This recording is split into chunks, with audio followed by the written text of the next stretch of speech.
everybody. At this time, we have our public hearing on our agenda. Today is February 11, 2019. We're holding a public hearing by the Village of Romeo Board of Trustees to hear written or oral comments, views from citizens concerning our community development and housing needs as required by the Housing and Community Development Act of 1974 as amended. The Village of Romeo will be receiving Community Development Block Grant funds for fiscal year 2019 from the Macomb Urban County Program. Federal guidelines require that a maximum priority be given to activities which primarily benefit low or moderate income families or which aid in the prevention or elimination of slums or blight. A variety of projects are eligible for community development funds. Citizens residing in blight areas or lower income persons are encouraged to participate. At this time, is there anybody who wishes to make a public comment regarding our community block grant funds? Yes. If you'd please just come to the podium.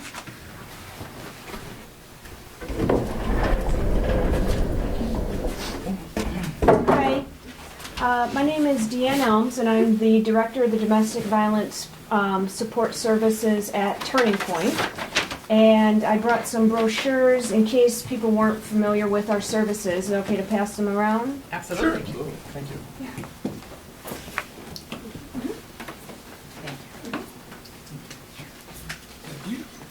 Thank you. So I'm here to request $2,000 from your block grant money to help assist in the provision of shelter services for survivors and their families of domestic and sexual violence.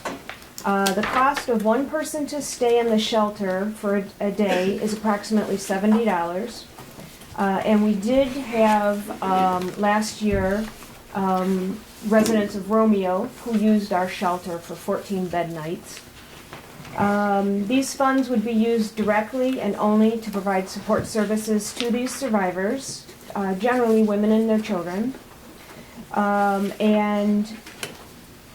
40 years, our shelters offered a comprehensive array of services designed to support survivors of domestic violence and assist them in securing the resources needed to regain control of their lives. So some of these services include a 24-hour crisis and support line, support groups, medical support, skill building, employment and housing search, and case management. Residents are also provided 3 meals a day. They are assisted with getting personal needs because when a woman and children leave their home in a situation like this, a desperate situation like this, they can only bring one bag with them to the shelter because of the space needs and requirements, and so they need a lot of extra support and when they're there. They also get clothes given to them by our store that we have connected with Turning Point, our secondhand store. And they have access to counseling and therapy programs. Turning Point is the only domestic violence shelter in Macomb County. That's why, even though our shelter is in Mount Clemens, we're here asking for the whole community of Macomb County to pitch in and provide support to those people who need it. And that's it. Did you have any questions? No. Thank you. Thank you very much. Thank you. Is there anybody else? Yeah. Okay. Block grants? For block grant funds, yep. Yes, for block grant funds. Lots of them, if you got them. I'm here to representing Samaritan House. I think everybody has heard of Samaritan House some way or shape or form. But we have 17 churches, a coalition of churches who support the Samaritan House. And we have a service area that runs from Omo Road to the east, DeQuinder to the west, Boardman Road on the north side of 23 Mile. That's our whole service area. We work in conjunction with the Macomb County Community Services Agency. And just I looked up what we did with people in Romeo people. We had 819 persons in the village that we helped in 2017, 2018 in the fiscal year. Which We spend about $13,000 for meat and dairy, because we don't get that donated, because it's very difficult to wait for the food to come in, so we buy meat and dairy. And at the same time, we got contributions. We get contributions from bakery produce and non-perishable items. That was $32,000. That was all distributed to people in the village of Romeo. We concentrate on furnishing food. We also have other activities that we handle. We also have services that include utilities and shelter assistance, school supplies, backpacks for children that go into school. And we at this current time, we're making available tax services for those people who are our clients. Our clients are all interviewed separately. They're assessed to find out, make sure where they live, what their income is, and if they need the help. So we spent 83% of all the money that we received is spent on client services. So the other 17% goes to things like lights, gas. We have 3 paid employees, and just a great number of volunteers. But we would like to ask for $2,000. I'd like to ask for 10, but that would be a little unreasonable. So I'm going to ask for 2, which would make it more maybe possible to get closer to that number. And we also have these things here. I don't know if you've seen these at Meijer. Little tags like that at the checkout counters. You buy when you go there and shop. You buy this for $10. Meijer records it, and eventually it'll send us $20 for they double that. If anybody's interested in doing shopping at Meijer, go right there and do that for us.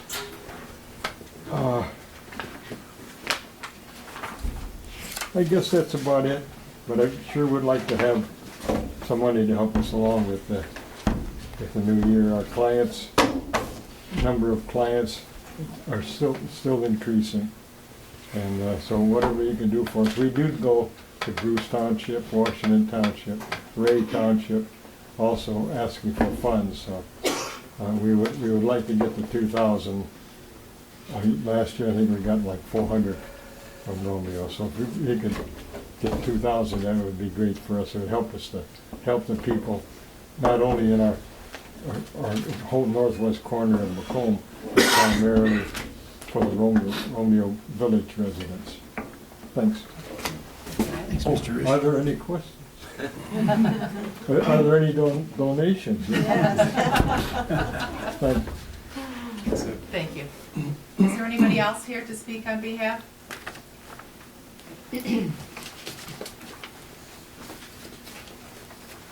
Hi. Can I share some material? Yeah, would you please give us your name?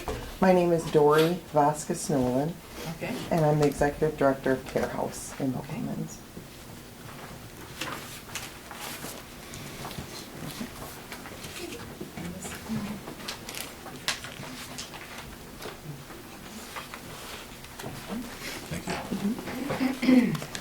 Thank you. Good evening. As I said, my name is Dory Vasquez Nolan. I'm the Executive Director of Care House, the Macomb County Child Advocacy Center. Our main location is based in Mount Clemens, but we serve all of Macomb County. Our services are focused on child victims of sexual abuse, physical abuse, and children that may have been a witness to a violent act, as well as their non-offending family members. Our goal is to minimize the trauma that is typically associated with child abuse investigations, and to help the child and non-offending family members through the investigation and prosecution phases and on the road to healing. Care House is one of 34 children's advocacy centers located in the state of Michigan. serving over 50 counties right now and one of over 800 in the United States. We collaborate with all law enforcement jurisdictions in Macomb County, as well as the FBI, Homeland Security, and Customs and Immigration Enforcement. Those federal agencies are usually cases involving child pornography or human trafficking. We also work with Children's Protective Services, the Macomb County Prosecutor's Office, medical and mental health professionals, and other child welfare professionals as dictated by the individual case. Over 1 million children in the United States suffer from abuse or neglect each year, and child sexual abuse is an epidemic. More children suffer from the trauma of child sexual abuse than from asthma and autism combined. Experts agree that the actual number of victims is difficult to determine and is probably much higher than what is reported. At Care House, the type of cases that we see range from kid-on-kid touching or other sexual conduct, the perpetration of sexual abuse of children by adults, serial sexual abusers, otherwise known as pedophiles, children who suffer repeated, frequent, and sometimes sadistic forms of sexual abuse, physical abuse, and torture, and sometimes, unfortunately, with the knowledge of a parent who is failing to protect them. We also, as I mentioned, see cases of child pornography and sex trafficking. And over 90% of child victims know their abusers. Those who molest children look and act just like everyone else. Abusers can be neighbors, friends, coaches, teachers, clergy, parents, or other family members. They can be adults or children. They can be men or women. And the children that come to Care House come from every community in Macomb County, and were spared the trauma of multiple interviews and provided with the tools they needed to help them heal. After the forensic interview, Care House offers follow-up services to aid the child victims and their families, intervening to promote healing and to help the families cope, not only with the emotional stress and trauma caused by the abuse, but also from the investigative process. Our support services include crisis counseling, parent and child support groups, trauma-focused therapy sessions, child safety assessments, family advocacy, access to forensic medical examinations, and referrals to other needed community resources. Also, in Macomb County, we are the designated local counsel for the Michigan Children's Trust Fund, so we offer child abuse prevention, education, and training to professionals in Macomb County and to the community at large. Families are never charged for any of the services that they receive at Care House, and we provide services to any referred children and their non-offending family members. I'm also proud to report that according to our most recent financial independent audit, 86 cents of every dollar that comes to Care House is devoted specifically to serving children and families in our community. After conducting forensic interviews one at a time at our Mount Clemens location since 1996, that's over 22 years, going on 23, I'm really excited to announce that we have opened a satellite center. So now Care House operates not only in Mount Clemens, but in the city of Warren. This new victim and family support center is bringing critical services more swiftly to families in the southern part of Macomb County, many of which had transportation barriers to bring them for weekly support groups or therapy sessions. This has also opened up the schedule in our Mount Clemens office so that families in central and northern Macomb counties are able to access services more swiftly. Now, since our opening in 1996, we have conducted over 7,000 forensic interviews, and 72 of those children were residents of Romeo. In 2017, Care House conducted 605 forensic interviews, and one of those children was a resident of Romeo. Last year, and this may seem misleading, we did 753 forensic interviews, and 13 of those children were residents of Romeo. I had to ask my intake coordinator about that because that was a big jump from 1 to, is that right? Yeah, 1 to 13. There was a case, I guess, of a suspected child abduction. You guys may have heard about it, it was in the paper.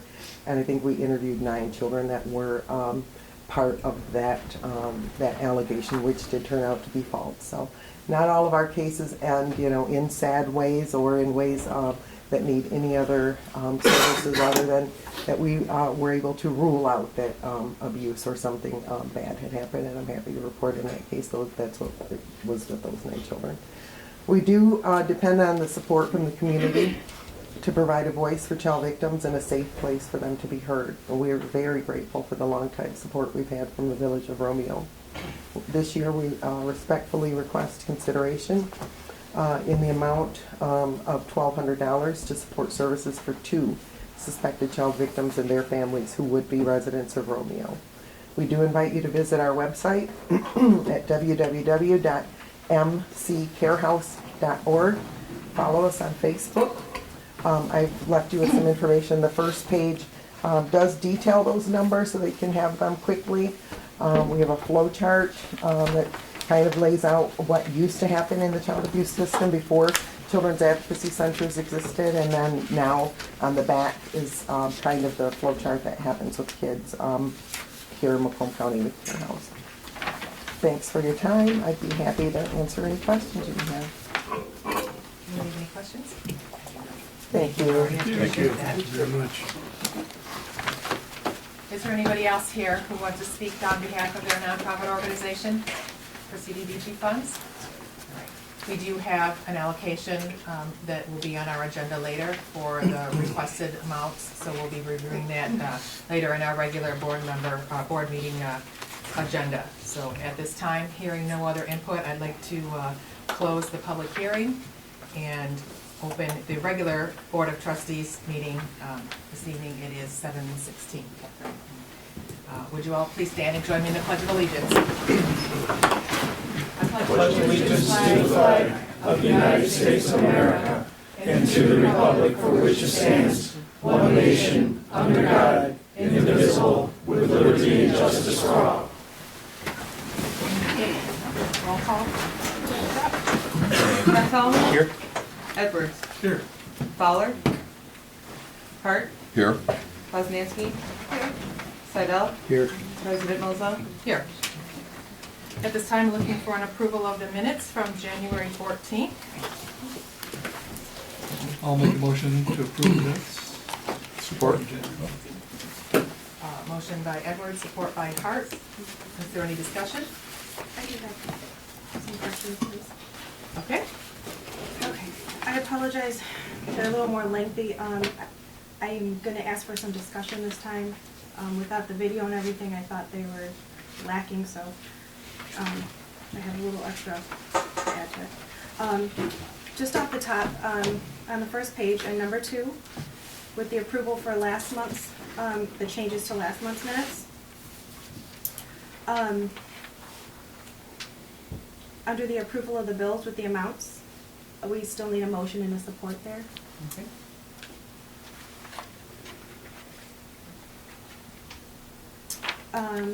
A little farther down under the current administrator,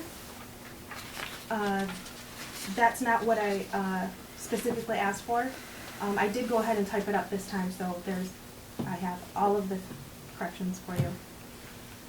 And then, What did you ask for? I printed up.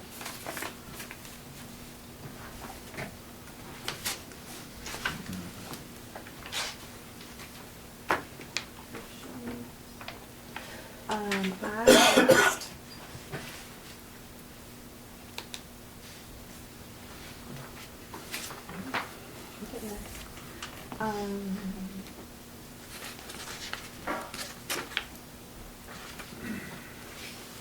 I'm sorry, it's in here somewhere.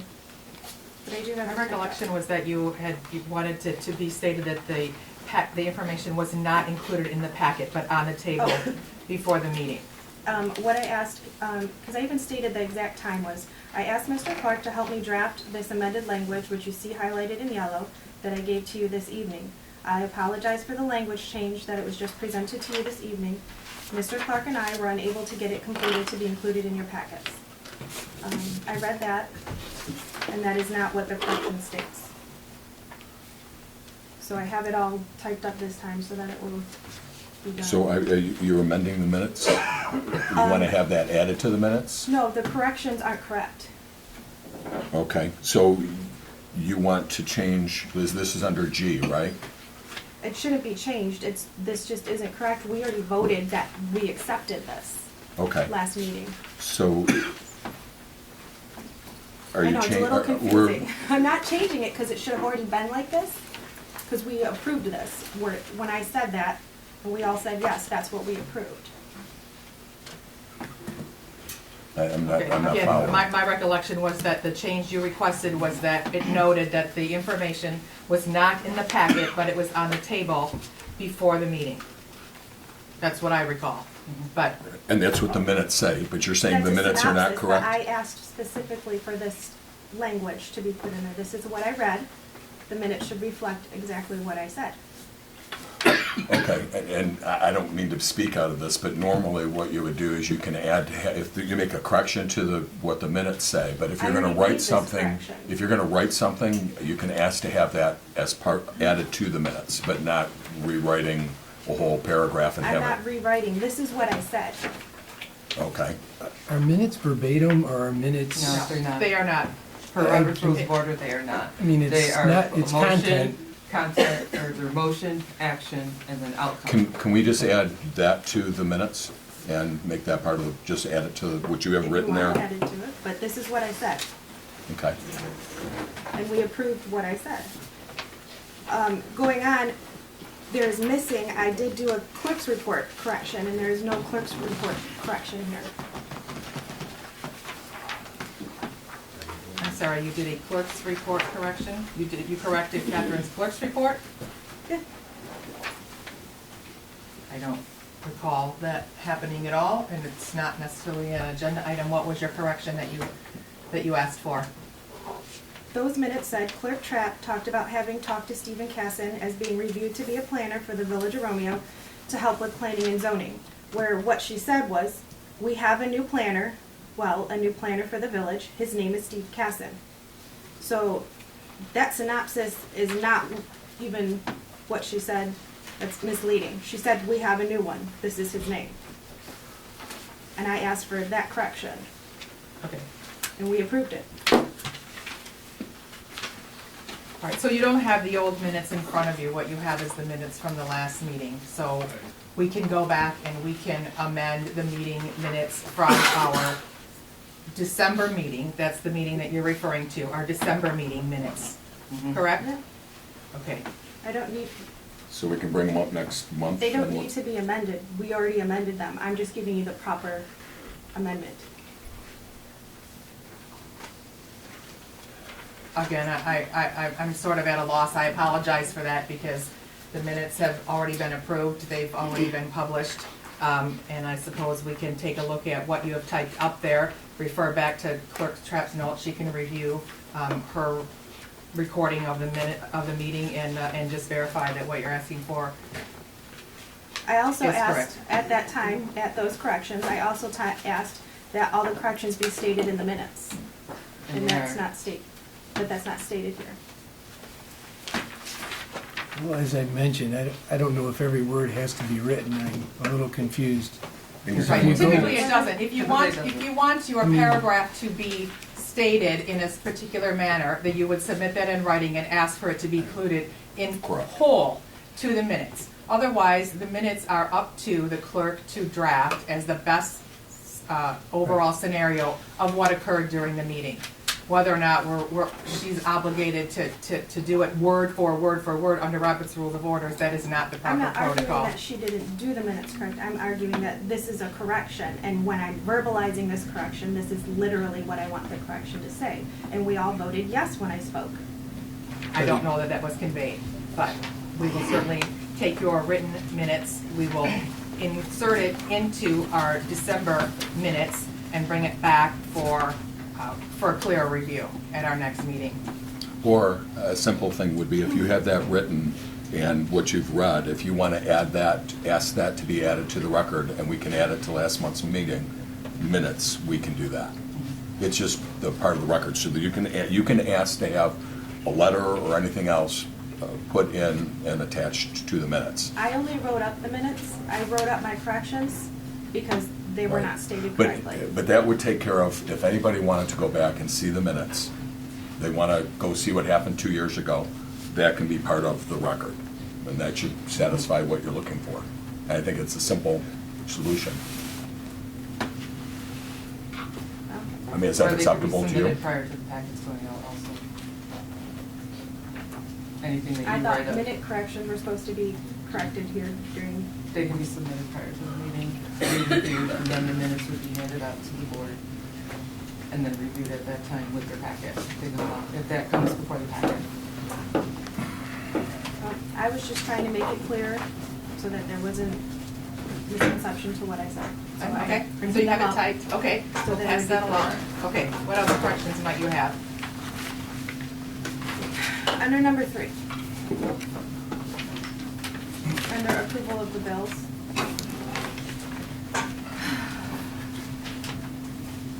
I would like more conversation added to that. That the bills were not in the packet, that they were waiting at the table.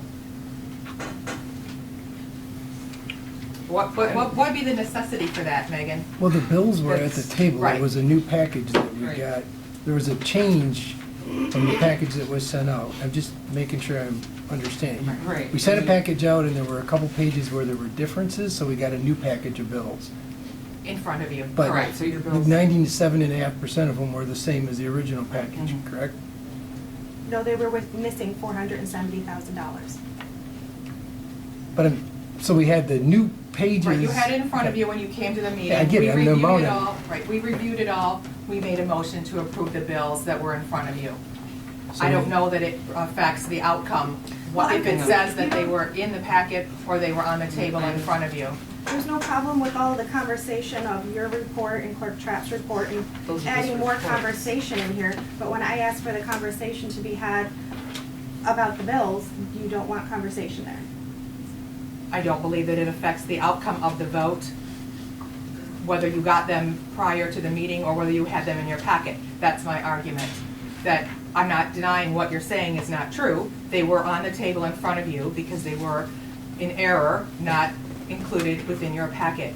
But the information that was provided was not incorrect.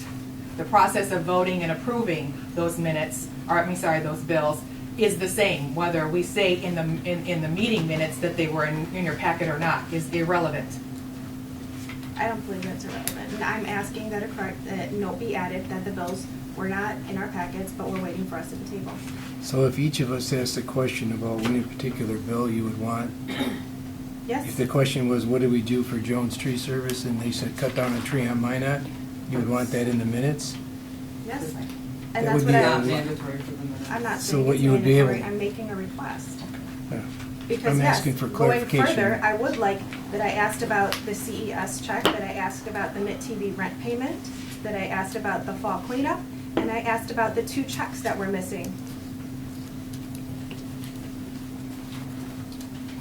Again, I don't believe that it directly affects the outcome, whether the bills were approved or not approved. So I would I mean, Megan, I deny could go that back to a submission. meeting and Right. say, I said this and I said this, and this wasn't in the minute. I mean, really, Right, it does not affect the I think in the outcome. past, we've also voted to minimize. Yes. Yeah. The less It's verbiage, the motion, better. item, Just the outcome. facts, right. Are there any other corrections to the minutes? Yeah? Okay. If you go back to new business on number 9.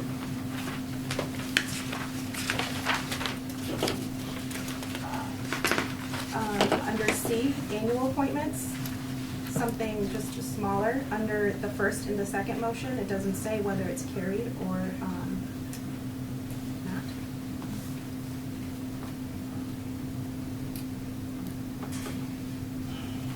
I am asking, again, for additional information to be added. That trustee Fowler voiced his concern at being replaced as the ex officio on the Planning Commission. And further, that I brought up the Planning on Enabling Act, which states the ex officio to the Planning Commission is appointed by council resolution and not a presidential appointment as it seemed to be presented. And that I was concerned that the board follow proper protocol. I would like further information added. Again, I would think that if you want to add, Can I please, I would speak on Okay. minutes, and if we don't approve them, we don't approve them. okay. Trustee Fowler spoke regarding the most recent planning board meeting. He stated that the board voted to suspend Clerk Chapp's voting rights for that night until the village clerk attorney, Mr. Clark, advised whether or not Clerk Chapp can continue to sit on the planning commission and hold her clerkship. Trustee Fowler went on to say that should Clerk Chapp need to vacate her seat, Justin Parker would be interested in sitting on the planning board.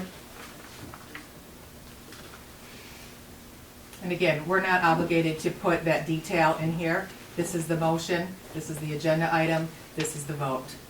And we These are voted the, on that these, right, before. these are the last several clerk's months. minutes, But so. this is where we're at right now is looking at the agenda, or looking at the minutes, and do we approve with corrections? These are the corrections I'm I don't think they're, requesting. I think your embellishments, I guess I would Yeah, put those as detail. being your embellishments of things that you want to have in the minutes, and that isn't the standard protocol. There's not anything, Well, if there's an error in the minutes, we can correct the minutes. If there's other things you want to have in there, the normal way that you would do it, you could write something, give us a copy of it and say, I'd like this to be attached to the minutes. Okay, something that is very specific is your motion, Bob. Motion by Hart, supported by Bartholomew, to reappoint the following with the exception of the cemetery board. That was not how that motion was presented. You stated that the motion was to accept those with holding off of Christina Muir Murphy, meaning that Ms. Smiles should be on here. And she's not. Because the way you stated that motion was not withholding the cemetery board, it was just withholding Ms. Christina Muir Murphy. I believe I suggested that we hold off on the cemetery board until I verify, with the other two that I had not, But it's current not. appointees. I believe that it is not, and I have a recording of the minute of the meeting, and that is Okay. not how it went. So I'm asking for that correction, because that is the motion that Bob stated.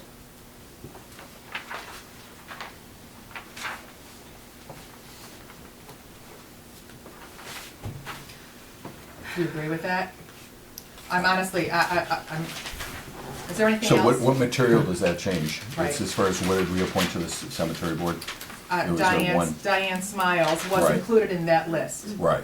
So it was, and But I Diane. do believe that we were withholding all of the cemetery board appointments until we could clarify Right, those positions. right. Whether your motion was not recapped properly or what was on the recording, I would have to go back and revisit that. But my recollection was that the cemetery board appointments were not made at that meeting, and that was the exception to the appointments as they were presented. And I do not believe that I read her name when I went through that list, but I could be mistaken. More conversation that I was asking to have added at that time was trustee Poznanski asked if the cemetery board was going to now be a 5 board member instead of 3, as the appointment proposal listed. President Malzahn said she was unable to get a hold of Kathy Geister or Debbie Billadaro, I can't say that name, Billadaro, and that they basically resigned, so it would still be a board of 3. I asked for the addresses of the proposed Diane Smiles and Miss Muir. Everybody said you guys knew where Miss Smiles lived, but that you would need to look into where Miss Christina Muir lived. So I all don't know that where she lives. summarizes, all that It summarizes summarizes the to discussion, yes. holding off But on the again, not appointment. obligated to put that in the minutes. Right. Anything else? Yes. After our budget amendments, you added that the cemetery fund is tracking over budget. I asked if we had fixed the gate on Main Street, and Clerk Trapp stated that there were no funds to cover it at this time.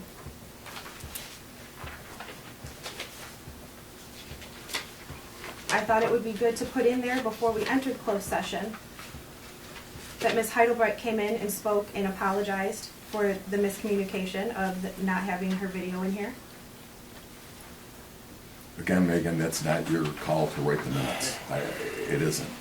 I'm not asking to write the minutes, I'm asking for changes. And then at the end, number 12, there's a motion by Hart and support. And there is no, I don't know who's, there's no name.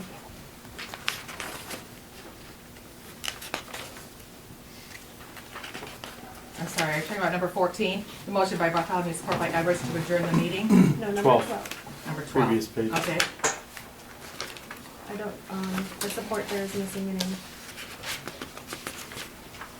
And then at the end of that, whether It it says carried. motion by Hart, support Edwards.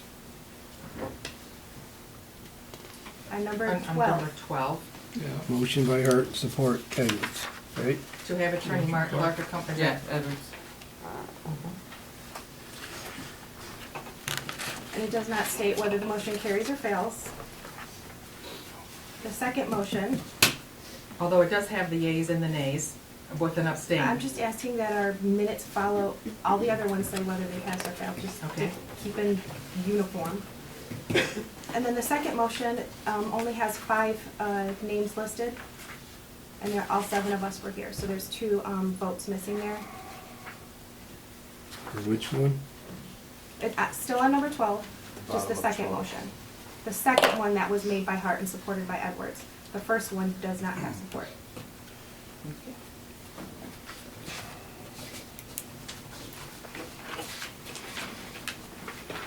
What else?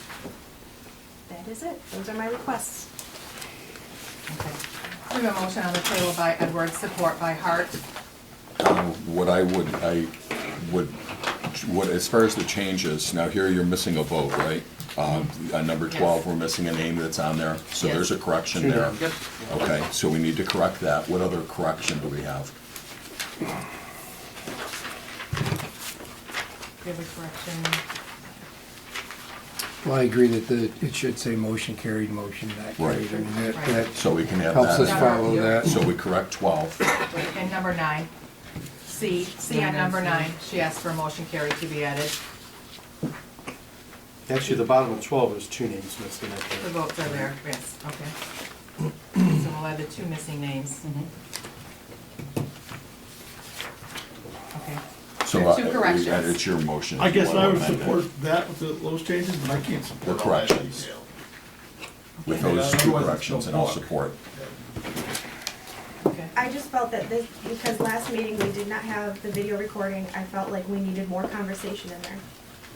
And again, how I would recommend that if you want to add something into the minutes, like you want to write some things, you have every right to ask the board to add that to the official record, and then the board can read it, and we can say, yeah, we'll add what you wanted to put in there. For instance, if I had a letter from somebody, I was can- under the understanding that what was literally said here was literally what needed to be in the minutes. It's not. Because in An the past, I interpretation had of. sat down with Miss Trapp, and she told me a story from where she used to work, when there was an foul word used, and she asked if she had to put that in there, and they said absolutely, and you had to put that word in Because those that was under minutes. public comments, those comments are handled differently in the minutes than a motion item in action. She had to record public comments that way. Because on a lot of the minutes that I see from other communities, they're basically just, hey, here's one, this is what we voted on, yeas, nays. And that's fine No in the discussion at all. newspaper. I'm okay with that in the newspaper. I'm just taught, this is history. This is going in the books as history. And I think there should be more conversation as to how the meeting went. Well, I tried doing that in the first meeting minutes, and I was corrected, so I scaled it down, and I'm still corrected. I need to know from the board then, what would you prefer? I would go more minimal. It's- It's one thing to go back and watch something and then sit there and, You need to I mean, you capture, can sit there and you need to capture the content, you need to capture the theme. You don't have to capture every word, but you definitely got to capture the motions and how they played out. Right. But you can't record every word. Let the video do I that. mean, I'm you not got, asking that you record every word. well, you are Let the- in some let the ways. video When you're be reading that back, record. Let's you're. get back on track, because we Yeah. do have a long It's tough. agenda. So we have a motion on the table by Edwards. With those 2 Support by corrections, and I will Hart for- support that. To approve the minutes with just the 2 Number 9 and corrections. number 12 corrections. All in favor? Aye. Any opposed? No. All right. Motion carried for the minutes. We also have in front of you minutes for the closed session meeting. I'll make a motion to approve the closed session meeting. Is there any discussion? Otherwise, if there is discussion, we need to go into a closed session meeting to discuss them. I'll second Bob's motion. I don't Okay. have any discussion. Support is presented by Hart, supported by Seidel. All in favor? Aye. Any opposed? If you can turn those in, please, all the blue pages. We have You want to Number grab four, Zach's though. copy there? Thank you so much. at this time, we're looking for an approval of the bills that are in your packet. I'll make a motion, approve the bills. Support?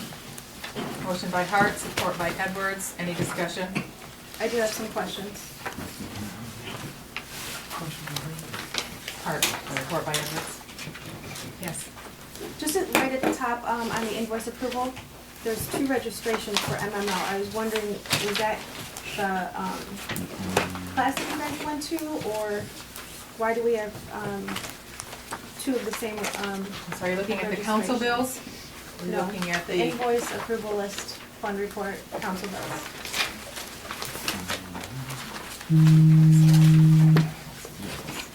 which is registration. That's This is- for elected thing. Right, this is an upcoming training session that's taking place in Frankenmuth, February 22nd and 23rd. So there are 2 registration fees for myself and for Clerk Trapp to Okay. both attend that. The last asset management training class was free of charge from Okay. MDOT, so those are for 2 upcomings. Okay, and I just wanted to make sure, because I know we'd already paid our dues for to register with the MML, and I didn't want to be redundant. Right, no, those are for 2 classes. And then just a little bit farther down, with same space, just right down with the Village Hall. With Kurt Albert, there's supplies, and then the last about 4, 5 don't have a description. I'm just wondering what those are there. Kerr Albert is all of our office supply, that's all we order from Kerr Albert. So the particular line items, I would have to look at the bill to know what the $360 actually purchased, but I know they were all for office supplies. Okay. And then on our check register report,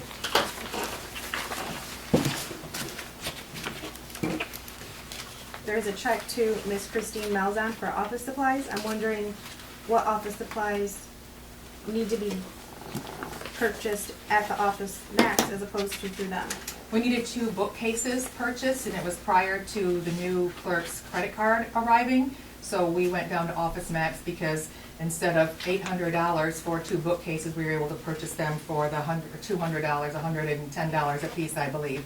So we went down, we picked them out, we brought them back, we built them ourselves, and we've installed them. So we have a new bookcase that both Renee, the accountant, is utilizing, as well as Ms. Trapp in her office.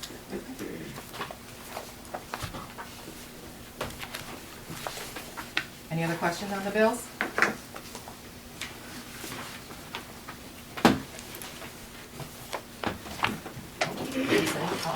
Roll call? Hart, Yep. Edwards, Yeah. Poznanski, Yes.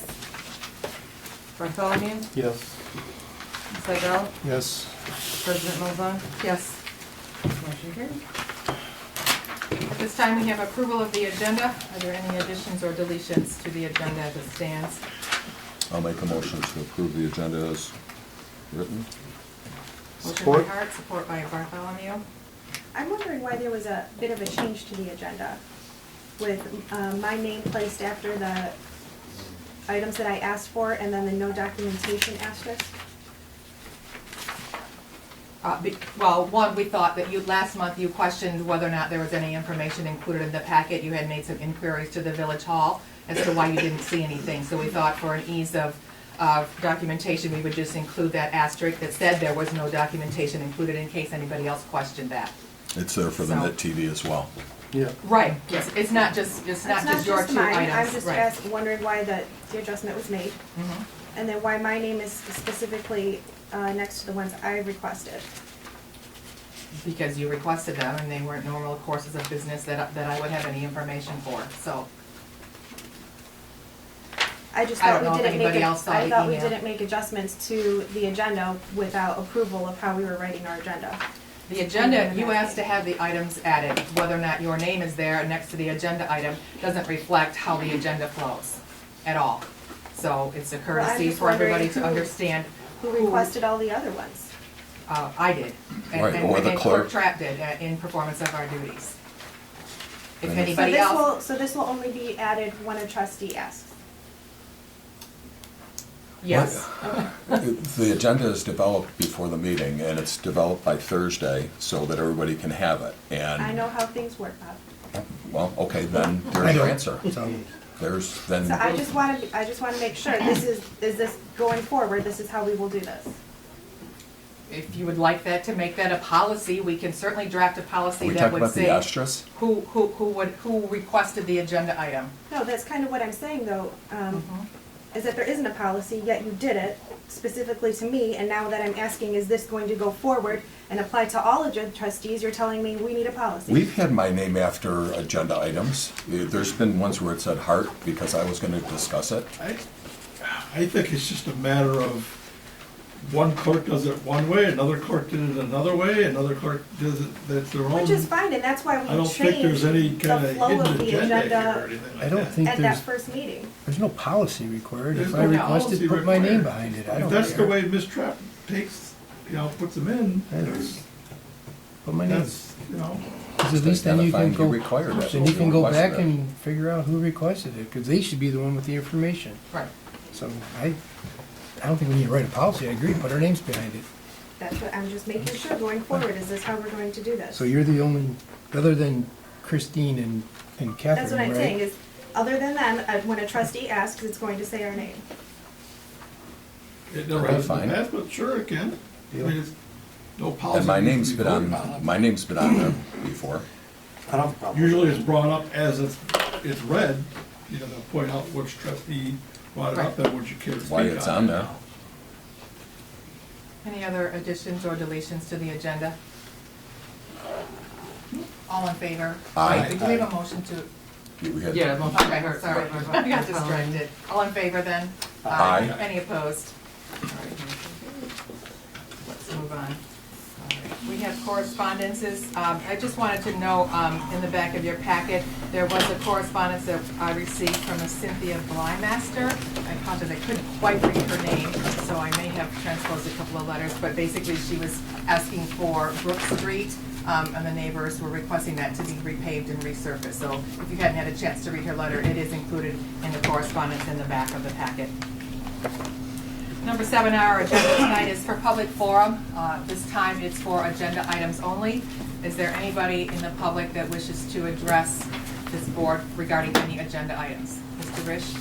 Yes, I was wondering why this isn't recorded, but I watched the agenda items and such on the TV, but your voice is not coming through on the sound.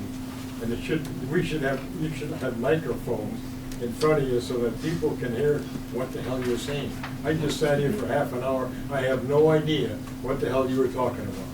It is a need in this room, especially when there's a full body, because we don't necessarily project out, we're talking to each other amongst this table. So I mean, if you So- have microphones, Right. everybody had their own microphone, like the school Right. board does that, why can't you guys? It is a consideration, and it's something that I've been looking into, not only moving our regular meeting room to another facility that might accommodate a larger crowd, but that would also allow us for better presentations, a slideshow or PowerPoint, as well as microphones and any other equipment that would be needed so that everybody can certainly hear what's going on and being discussed. Well, first of all, I couldn't hear what most people were saying, but if I had a copy of the minutes that you're talking about and a copy of the bills, I would have a better idea what you're discussing. I think everybody else here would also realize that. Well, all right. Anybody else want to address any agenda item? Yes. Elise Gennaro, I'm concerned, as I've been here before, about the tower that you're referring to, the AT&T tower. Yes. I oppose it, I don't want it. I'm sorry, you can you come come up to up the to the podium so that we can certainly hear you? Yes. So we can hear you? Yes. Again, it's a long skinny room and it doesn't, It does not it's not a project good well. facility for a I'm sorry. larger meeting. My name is Elise Gennaro, and I've been here before. You probably recognize me. Can you just give us your address, please, just for the record? 451 Norton, just a Okay. couple houses down. I'm in opposition to the AT&T tower. I'm sure it's beneficial on a monthly basis to the community, from what I understand. But I don't believe that a tower of that nature, that equipment should be placed in the middle of the neighborhood. I do believe it'll affect our property values, and I don't think that it's necessary here. I'm sure that there are many other poles that it can be placed on top of. You see having a school right there, the danger with the waves that we've discussed before. We just don't feel that it's necessary to be placed in the middle of our neighborhood. And I strongly oppose it. Thank you, Louise. Is there anybody else who wishes to speak on any agenda items? Just a point of order, President Malzahn. We have some representatives from AT&T prepared to speak in favor of our presentation. Do you want us to wait for the agenda item? Right, I will be deflecting to you when that agenda items come up. Thank you. For your presentation, thank you. Anybody else for any agenda items from the public? All right, hearing none, let's move on to officer reports. President's report. Clerk Trapp and I attended a seminar at Kalamazoo Department of Roads for asset management training. We took away some useful information and have begun gathering our current asset management plans for wastewater, for sewer, and for roads. I'll be bringing a proposal in the next few months for a possible new commission that may help us gather input from our constituents that can help us better identify areas of needs and wants for future planning. A joint meeting was held with Bruce Township Supervisor Richard Corey, Bruce Planning Department Head Bonnie Shear, myself, and Census Bureau Representative Vicki McClendon in anticipation of the national 2020 census that will take place. The Bureau is actively seeking participation from the local bodies to assist in working towards 100% participation, since we are directly impacted with the federal monies that we receive based on the census counts that are in our community. So I'll be working with Richard on how to spread the word. They are hiring. If anybody's looking for a job, you can go to the Census Bureau online and apply for a position. They're looking for field workers and people who are willing to knock on some doors. If anybody is interested, I can assist you with the contact name, so let me know. The Great Lakes Water Authority and our DPW conducted some initial testing to our water users in the industrial park. They were turning on and off the 8-inch main that will supply that area when work begins on their 96-inch main replacement that's scheduled to take place down in Shelby Township. It's not scheduled to begin for 2 years, but in anticipation of that, they're doing some testing in different municipalities to make sure that their plan is set up for success. I have accepted a letter of resignation from Planning Commission member Catherine Trapp after researching the state law and consulting with Attorney Mark Clark. Elected officers may not serve on any other commissions, so we were able to review the state statute as well as our ordinance just to make sure that they were both in alignment.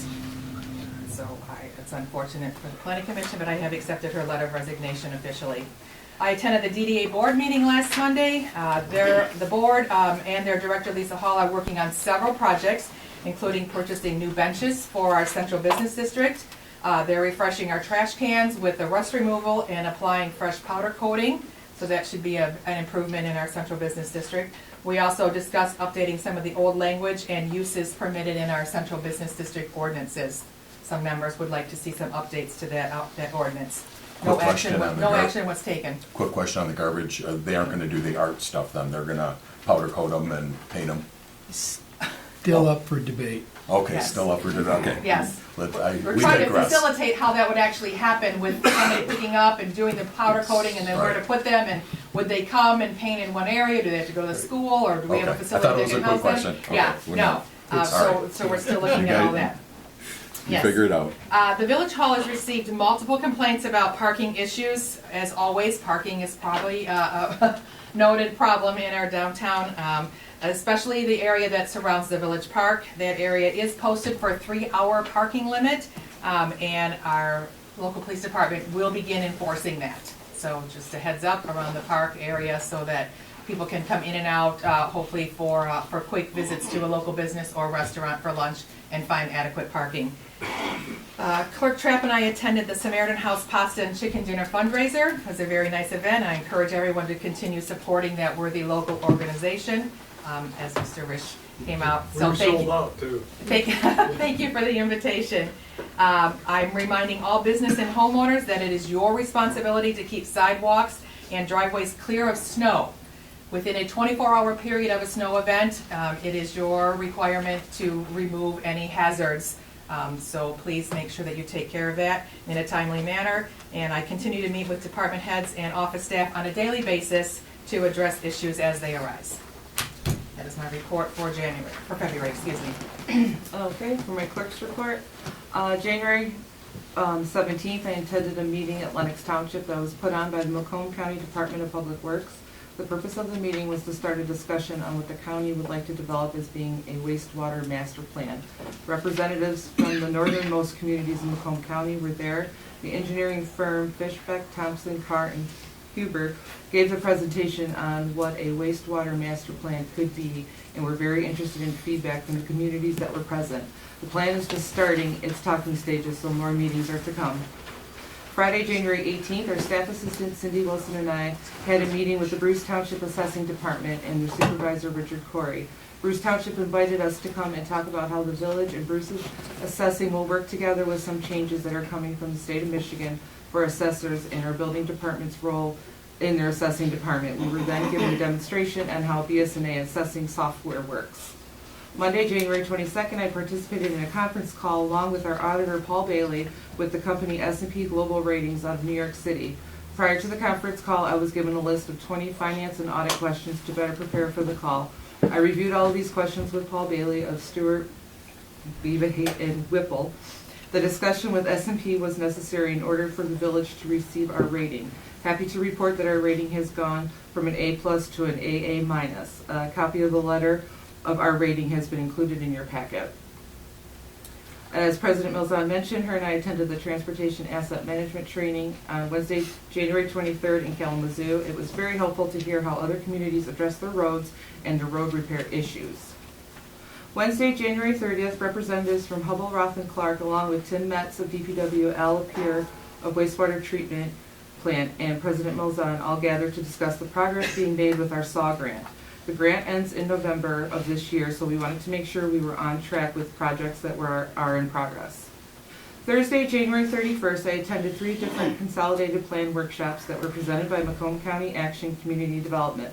The workshops were public service needs, housing needs, and public facilities and improvements. I was able to get a better understanding on how our CDBG funds work and how to identify public needs and projects and programs that are now available to seniors and those in need.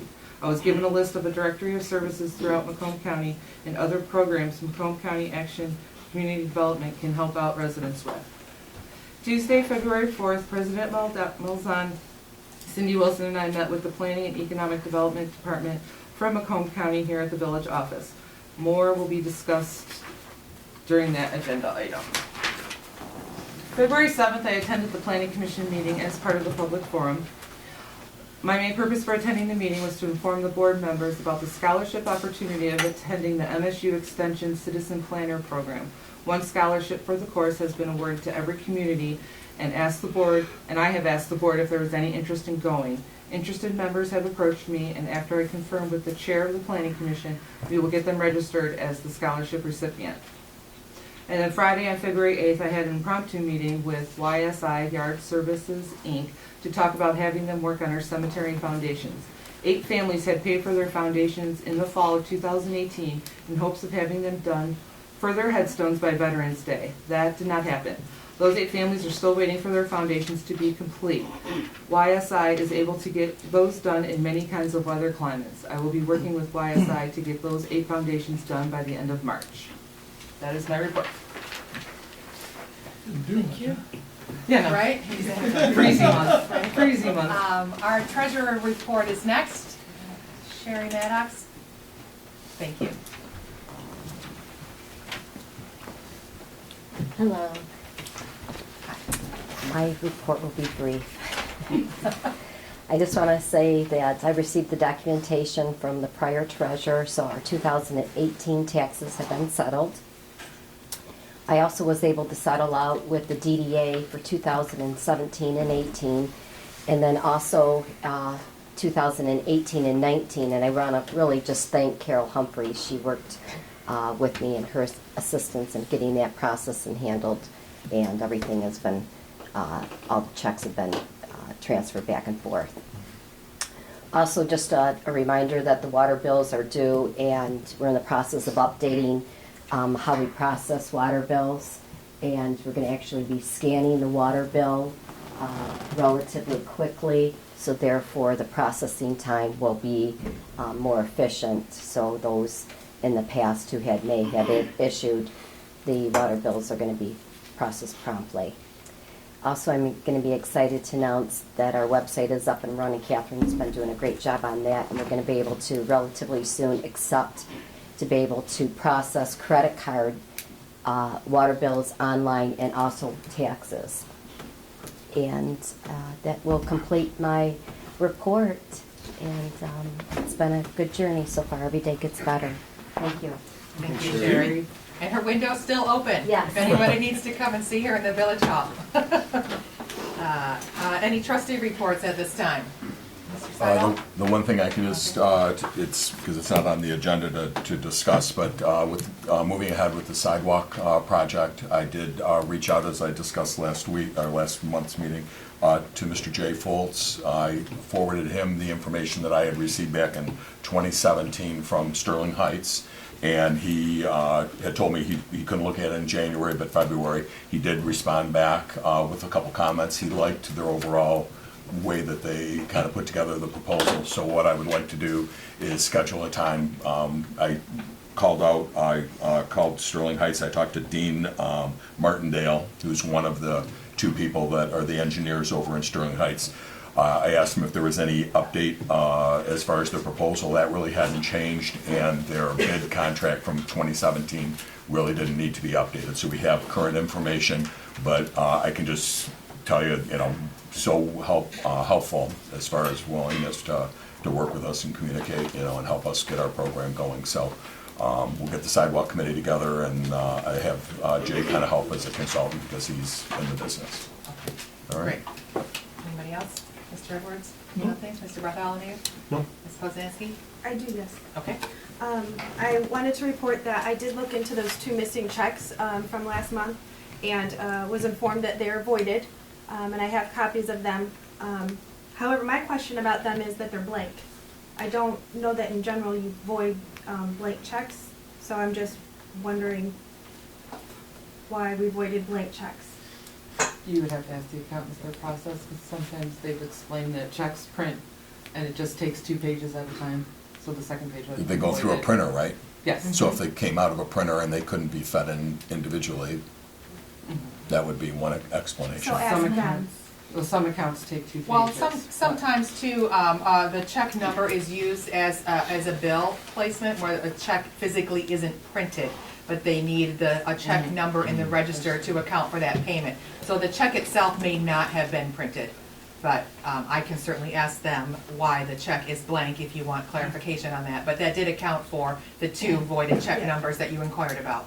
Yes, so We were I just given wanted copies of to, that. that I Mhm. looked into that further, and they are accounted for.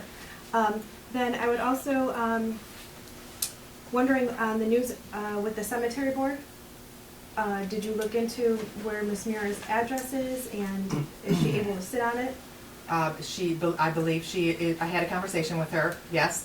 She does reside in Inley City. She would like to serve just as a consultant member, not a voting member of that board. I am still waiting. I have drafted a letter, and I'm asking, I've sent it on to Mr. Clark for his approval before I send it on to the other 2 trustees, board members that have served on that board but are absent, so asking for their intent before I move forward with the cemetery board. Because I was able to get a hold of Kathy, and she did say she got your voicemail, but she is having some health issues, so unless she is needed, she doesn't want to sit on the board Okay. anymore. Okay. But that's where she sits. If it needs to be, she will do it. Okay. We should, just as a note, make sure only one of us are contacting, so we don't have, like, different people contacting people at different times for the same subject. Just seems like I wouldn't want to get a call from you and then from Nate and then from Bob. Right. She seemed very receptive, and she was thankful that I called her. Also, I was wondering, did you further look into, last month when I asked about the Mitt TV's description payment being read as the rent payment? Did you further look into that? I did ask Renee for clarification. It has been historically listed as rent payment since the contract was put into place, so it's just a classification that's a placeholder in there. It doesn't change the account number that it is billed under. Okay. And then for Ms. Clerk Trapp, we had spoken before last meeting about the Tarn Associates sign on their building, and you had said that you were going to look into that. I'm wondering if there's an update to that. I have spoken with our building inspector, Mike Bomarito, on his expertise on that, and at last time he told me to hold off on it, and there's been no further discussion. Okay. I think we need to further look into that. That is a ordinance violation. Right, and that was submitted if other in August, businesses so are- you might have to ask the previous administration why they didn't act on it also. So I will continue talking with Mr. Bomarito in regards to that, I why guess it would was be taking so because it long. was in violation. It doesn't, it's not Well, nothing was approvable. acted on, I don't believe. Okay. There was no notes left behind, I don't know what action was done. Okay. Just can we keep looking into that then? Mhm. And then I had also asked, at one point, Ms. Trapp, if you had put in the newspaper, posted the amendment to the administrator pay, or have we posted about the drive-through amendment to the office district? Yes, actually, I'm glad you brought that up. The amendments to Code of Ordinances is not mandatory to publish, and the amendment for, the zoning amendment for the drive-through, there's been an issue with our muni code, and some of the ordinances have not been recorded properly as far as numbering, so the numberings are off. So I have to readdress all the ordinances and ordinances updates since fall of 2014 to see where the actual numbers are, where we are in the numbering system, so I can number those amendments and those ordinances correctly and going forward, publish them correctly. So, going back to the administrator amendment, even though we stated in this amendment that it needed to be posted within 15 days, it doesn't need to be? what For you're a telling code me? of ordinance, no. That's confusing, because this is what we were given, this is what we voted on. It says this amendatory ordinance or a summary thereof shall be published in a newspaper as general circulation of the Village of Romeo within 15 days after its adoption. What day did it go into effect on? It says January section, effective date. Usually the date that it's published is when it goes into effect. So if it Right. wasn't published, is this into effect? It is into effect, so it's not mandatory to publish.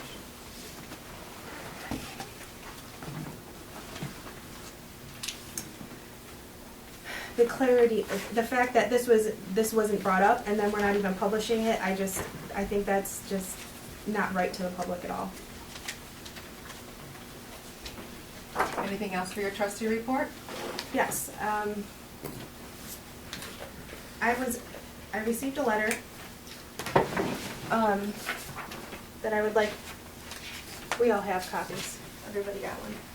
But I'd like to get them out to everybody out here. Which letter is this, Megan? The one that sent to you in the mail.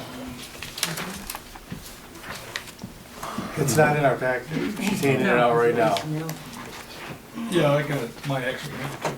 Yes. I don't have a copy. No, it's not. We don't She'll have give a you one. copy of what this is? Could you save me one, Megan, please? That's the letter that I mailed out to everybody. Oh, I got that one. Oh, for Megan? Mm-hmm. Okay. Oh, I read that one. Is there a, no, whatever. I told you it would be no lie. Do you want another copy? I understand which letter it is, but sure. I figured we didn't need copies because we all got them.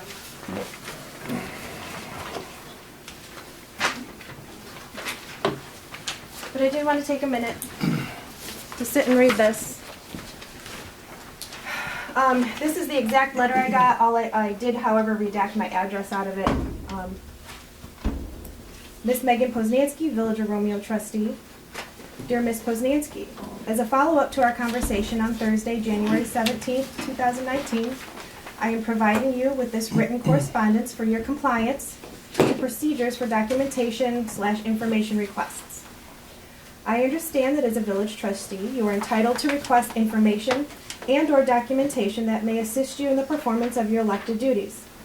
As village president, it is part of my job duties to keep the village council informed on pertinent happenings within our village at our regular scheduled meetings. If you feel at any time that you need additional or follow-up materials in support or performance of your job duties, you may submit those requests to me as current village president in writing through email, text, or letter form. I will be happy to try and meet your requests in a timely manner, and she lists her email address. If you are seeking documentation, normally requested through a FOIA form, then your request should be directed to Clerk Trapp. At this time, your personal contact directly with the office staff is not appropriate, as they do not report to you in the assignment of their job duties. I am certain that you understand our village office staff is very busy, serving the needs of our business owners, residents, and employees. Any unnecessary interruptions, whether by phone or in person, may cause unnecessary disruptions to our daily tasks or lead to confusion. At times, one or both of us, Clerk Trapp and President Malzahn, may be away from the office, as was the case in one or more of the 4 in-person requests from the previous week. Having your requests in written format will eliminate the problematic results of your appearances. Therefore, kindly adhere to the proper procedure as indicated above in future inquiries. I have CC'd all other current elected officials as well as office staff in an effort to ensure clear procedures for future requests from everyone currently serving the Village of Romeo. Thank you for your assistance in this matter. Signed, Ms. Malzahn. And at the bottom, everybody that is CC'd in this letter. I have to be honest, when I received this letter, I was taken aback. My first thought is, why are you handing out my address to people I don't even know? I feel that is inappropriate. I know we live in a small lit community and a lot of people, you walk by my house, we know each other, but handing out my address to people, and this letter to however many people that can then hand it on to more people with my address attached to it. First of all, I'm concerned for safety. I have children in my house, and for anybody to know where I live, that's just concerning to me. Our addresses are all public now. Right, Yes. but the CCs... If people want to go find it and dig into it, but it wasn't just handed to them. Okay, but it These is, are all just so board every, members. well, I guess the people that have a copy of this, it was the board and the office staff, which all would have your address. So then if I was to say, can I have Cindy Wilson's address, would you give it to me? If I said, can I have Sherry Maddox's or Rebecca DiLorenzo, can I have their addresses, would you give those to me? If there was a need to inform If you there was of a the need, information. but it's not public information to hand out, and I felt that was As just. an elected official, your information is public. If And they want to go and find it's it. easily found. You can find it from easily your found. election Right. to the county. We have your address. Okay. We have a very full agenda, so can you please get to your point on this letter? As a Romeo resident and as a trustee, I did not renounce my resident status when I became a trustee. Therefore, I apply to the resident that you would be helping when I step into the office. The information that you came in and you were requesting was not as a resident. The information that you came in and requested on 4 different occurrences was in relation to the bills. One of the bills in question is what created the problem that we had at last month's meeting, where you were given a report on demand from our accountant, and it was not the same report that was printed and delivered to all of our trustees. Therefore, it created some confusion.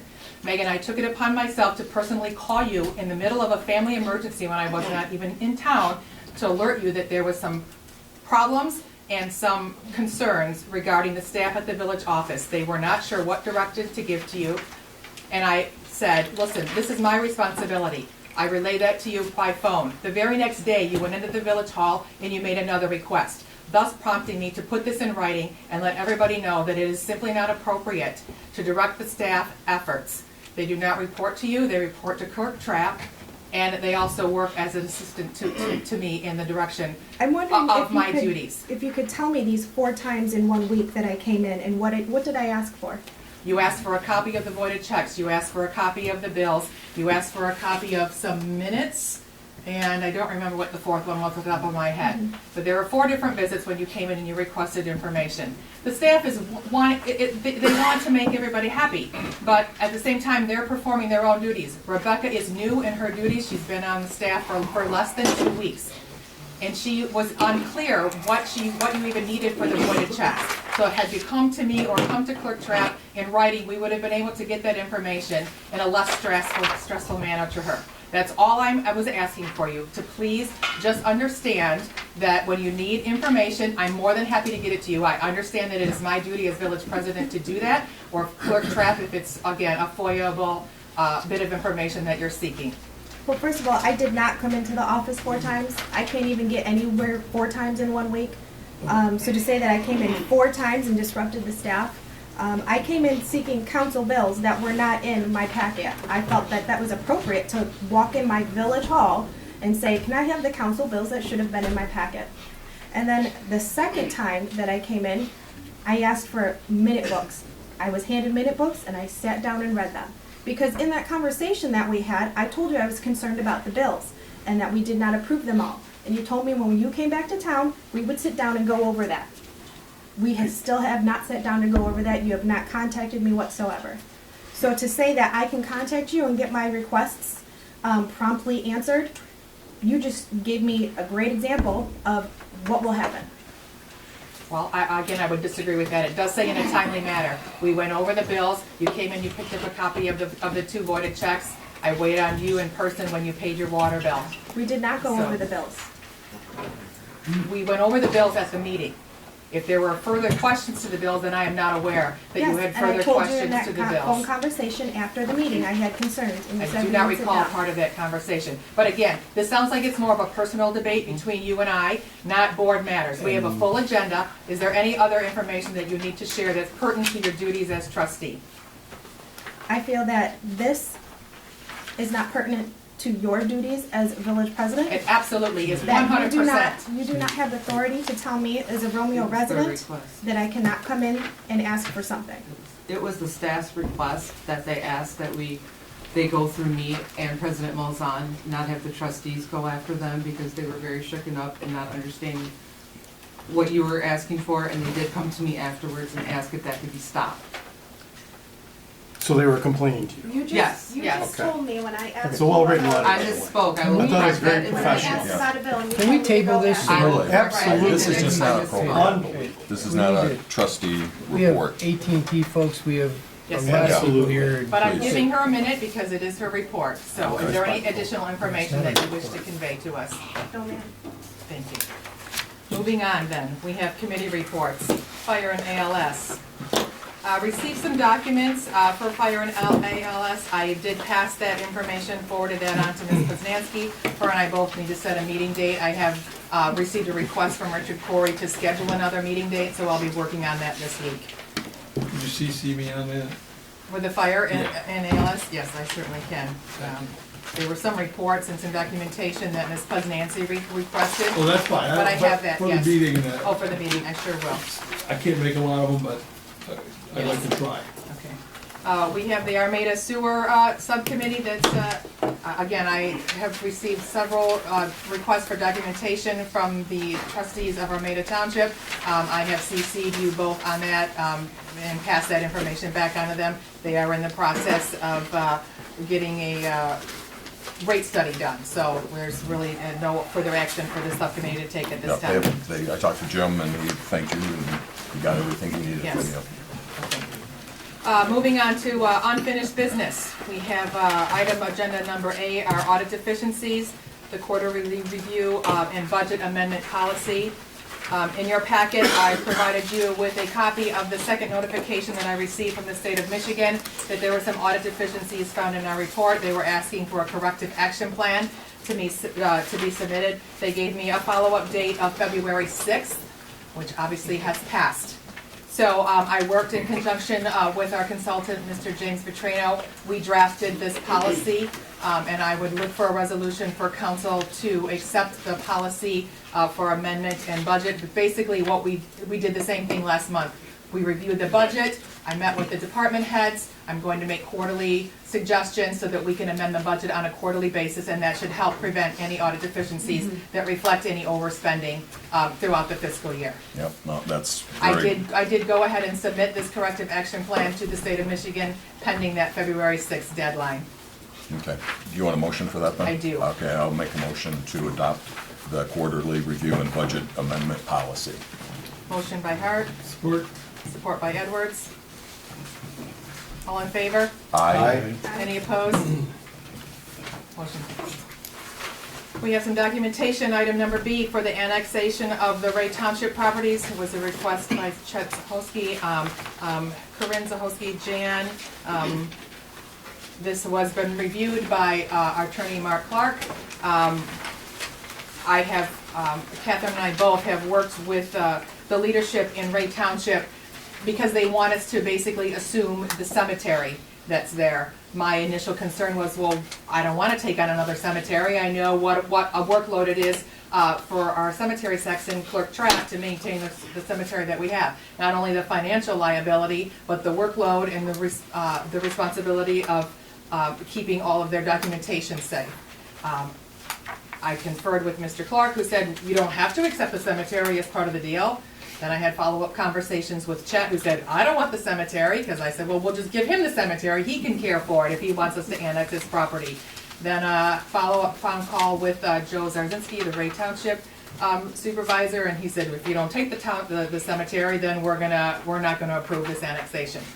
So it's sort of my recommendation at this point, since we have new leadership, that I'd like to get the parties involved together to see if we can work out a better agreement before we accept this resolution, or amend it to not include the cemetery and send it to the commissioners, and then sort of put a ball in motion that may be putting the cart before the horse. Yeah. So it's sort of my recommendation. I did have a conversation again today with Chet. I told him I was gonna make that recommendation to the board, and he concurred that he thought it would be prudent to have another meeting next month and basically table this discussion until our March meeting. And a key thing would be what tax revenue we'd get and how much it costs to do the cemetery. Is the cemetery a closed cemetery? It is. Okay, so It there's is no- full. The there's upkeep actually to just- Ray Township is about $2,000 annually, so that's not a big deal to mow the grass and do some spring and fall cleanup. But it's the historic preservation. So the HDC in Ray Township has undertaken a fundraising plan. They have already spent about $19,000 just preserving some of headstones. They have another 75 to 100 that they project will need some maintenance or some restoration work at a cost of about $40,000. So I don't think we have the resources or the funds to take on that liability. And our HDC. And I'm isn't not gonna- even sure that I fully understand, if we did take on that cemetery as part of this annexation, what our obligation would be to perform those duties. I mean, I know it's kind of the right thing to do, but I don't know legally or you know, what would we be liable for. So I want to investigate all of that, and then I can work So towards it. we're just gonna table it for now? Yes, Do you need a motion to table or no? yes, that would be great. Motion Then to a table? Motion to table. Yes, please. Support. All in favor? Aye. Any opposed? All right, item number D on unfinished business, we have our OPEB corrective action plan. We have Mr. Vitrano in the audience, and he is going to come up and go over his proposal. Thank you very much. And I've got a presentation, but I don't think I'm going to disturb your meeting with your long agenda and lots in the audience to go through and set it up. So I can go through the letter that was in your packet, I believe, and I'd be happy to take any questions. So I appreciate the opportunity to present, and this is your OPEB, or better known as Public Act 202 Corrective Action Plan. Just as a real quick background, in 2017, the state legislature passed an act requiring all municipalities to fund their OPEB at 40%. OPEB is other post-employment benefits or retiree health care is more likely something that makes more sense in terms of what it is, and fund their pensions at 60%. Those communities that aren't at those levels must file a corrective action plan. Romeo's OPEB funding right now is at 0%, so the village has taken a historical pay-as-you-go. So bills come in for retiree health care, and you pay the bills to whoever your insurance provider is, but not funding that future liability. Romeo was notified by the state that it had to file a corrective action plan, and did so October 31st, 2018. Unfortunately, the state rejected that corrective action plan. They provided some very specific reasons in the letter, and I've provided those in the letter or the memo I gave to your village president.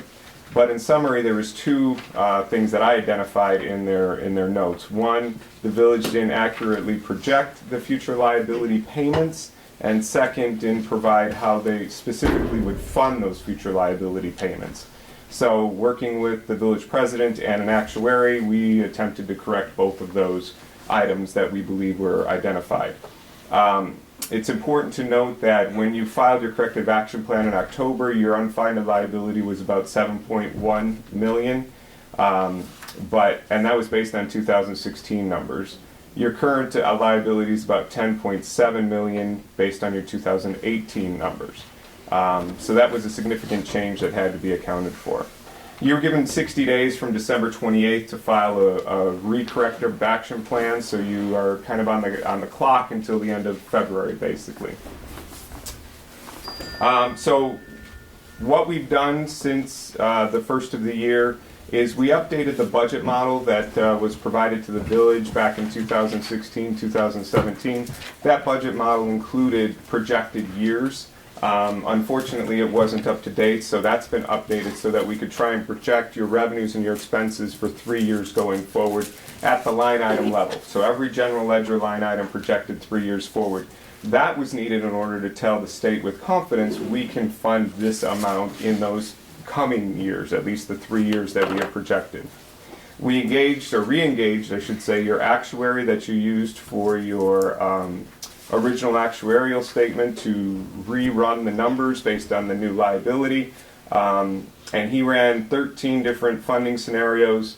We took a look at those funding scenarios and then asked him to run a third one, which is the one that, or I'm sorry, a 14th one, that is actually the one that's in your packet. If you'd like, I'll spend a couple minutes real quick going through the graph that's in your packet. I'm not sure if it came in color or black and white. If it's in, is this one? Wonderful, it's in color. Going across the top, just so the board is understanding what is being proposed and can ask questions. At the very top, you've got a recommended rate of return of 7%, but the blue columns, or I should say the lighter blue columns, that's what we project that the village would need to pay in each of the fiscal years noted. The bright blue is your total contribution. The red is your needed distribution, or the actual amount that you have to pay in healthcare bills projected for your retirees. The yellow is your extra contribution. That's the amount that each year when you put that in, you are starting to get closer to being funded at 40%, as required by the state. We repeat the total village expense in the white column, and then the very last column, that's your progress to the 40%. The state requires that you provide a plan that gets you to 40% within 30 years. As you go down the columns, we drag it out to the 30-year point.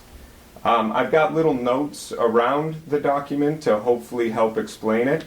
The first note, labeled as number 1, you spend approximately $225,000 to $230,000 currently in your operational budget on your retiree health care. So we included that in the plan, and we increased it to $240,000 for next year, and then up to $250,000 for the following year, and then after 2023, we increased it by 5% each year after that. Now, that becomes a large number as you go down in that 30 years, but if you look at your general fund budget and what you were spending backwards 30 years, certainly your budget will be quite different. It should be noted that those 3 columns, the first, second, and third blue ones, is a balancing act so that we can get to 40% in that 30th year. So you can do other things and balance these numbers, but the total contribution, that bright blue, that number basically cannot change in order to get to 40% in 30 years. And to be compliant with the state, is the state going to want to hold us to that column as far as that, or do we have any flexibility? Well, the state act requires that you do in the first 3 years what you say you're going to do. You're going to have to file updates with the state until you reach that 40% mark in order for them to continue to say, yes, you're on track. If they don't like it, if they don't like this report, they may ask for another corrective action that says, you know, we still aren't seeing that you're going to be able to make those payments. And I'll note that at the very end. The next column, okay, so that's from your operational budget. The column next to it, you have a bond that's getting paid off in 2020. I believe that's a repayment for a real estate tax tribunal issue.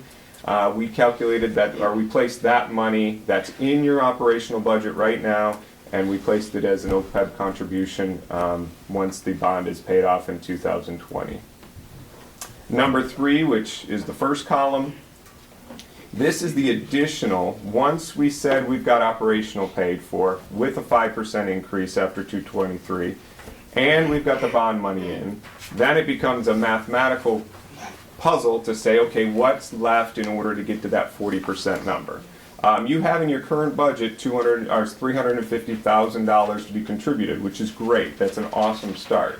And then we've got 60, 40, and then $50,000 basically gets you every year until the end where you need to be. If you choose to front end some more money and say, you know, instead of 350 and 60 the following year, you want to put 200 in the following year, that 50 can be changed. So remember, it's all a calculation to get to 40% funded 30 years from now. I'll tell you how we came to the 50 in a second. Your fund balance is $1.4 million, or 43% of budgeted expenditures based on your last audit. With the use of fund balance of $350,000, your fund balance still is 34%, which is quite healthy. I congratulate the clerk on the work she did to get to a AA-, in large part probably to your fund balance, which is a strong calculator in that bond rating. The fourth point, actually I touched that, is the balancing out after the first 3 years at $50,000 for the remainder. And the fifth point. Actually, I'll go back to the fourth point real quick. That 60 and 40 and 50 and 50, that is actually in your projected budget model now with your other expenses for those years. It's actually set in there and calculated. We don't expect that you'll have to use fund balance based on our projections, that your budget can consume that 60, 40, 50, 50. But again, if you want to fund this sooner or lower those future payments, you can make a bigger upfront if you'd like. One other really important note is that we used a 7% rate of return on your investments. So you're going to place your funds in an OPEB trust. They'll be invested in the stock market. And MERS, who I believe you've identified as who you'd like to place your trust with, your funds for the OPEB trust, they project 7.75%. The state allows a maximum of 7% for these types of calculations. So if MERS in fact reaches their 7.75 on that first 350 and the 60 and the 40, your future $50,000 column will go down.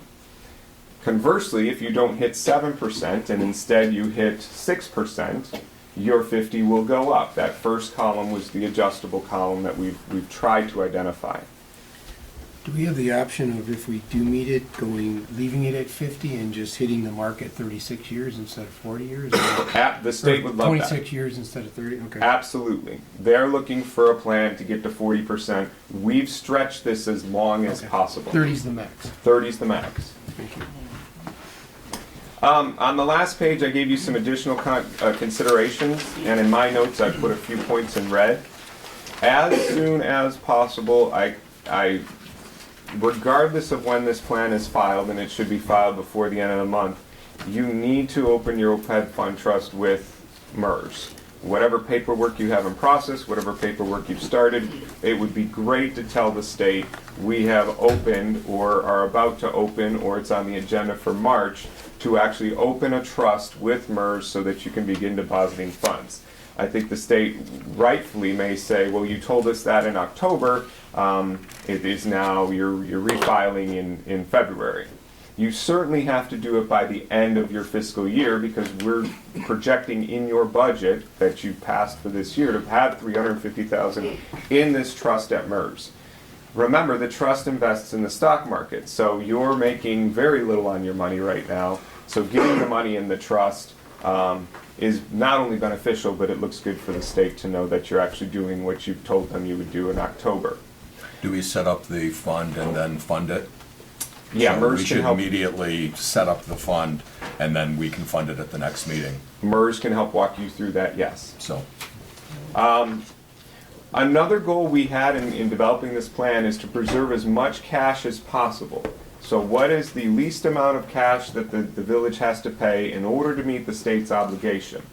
And hopefully the state accepts that. If the state rejects this plan and says, you know, we would really like to see you with your fund balance that you have, which is kind of large, to fund more earlier. That's fine, that's a reaction that then you can fund more earlier. Or if you as a board say, we want to fund this earlier, we want to just get this liability funded, get it off our back, get the money out of our low earning interest rate and into the higher earning interest rate of an OPEB fund, great. But I'd like you to have, at least on the plan that the state has, as much flexibility as possible. This gives you that flexibility, if Because they accept it. If we put it in, we can't take it back Right. out. So if we need to do another project, or we it's have. like funding your 401k. Exactly, you know? so, Yes, right. both, you're correct, President, both, you can't take it out once it's in your OPEB fund, and once it's in this plan, in the first 3 years, you can't change that. So you can't change it lower. You can go higher, the state will always be happier that you're funded higher, but this is the minimum contribution or the minimum obligation you're gonna set yourself to. I'd encourage you to put in your prioritization when you're budgeting how much you wanna extra fund, but that needs to be in consideration with your road repair, with your pension funding, with your other obligations that you have for your community. And I mentioned the third point already. This does not project to use your Brownsfield funds. I understand that you do have some funds in your Brownsfield fund that can be transferred as fund balance or be kept in the Brownsfield fund as fund balance and utilized, and that there was some thought that that could be used to fund your pension. It still can be, but it also can be used for, if the state approves this plan, it can be used for your other obligations that you may have. Between your fund balance itself, your 1.4 million, and your Brownsfield fund balance of 500,000, you have a good amount of cash to either fund this or do other priorities or think through how you want to invest that money. But again, our goal here was not to overfund this. You really need to closely track how that 40% is going. This is only correct the day that it was printed. Once it's invested in the market, it's going to not be right any longer. You'll either be having higher funding or lower funding.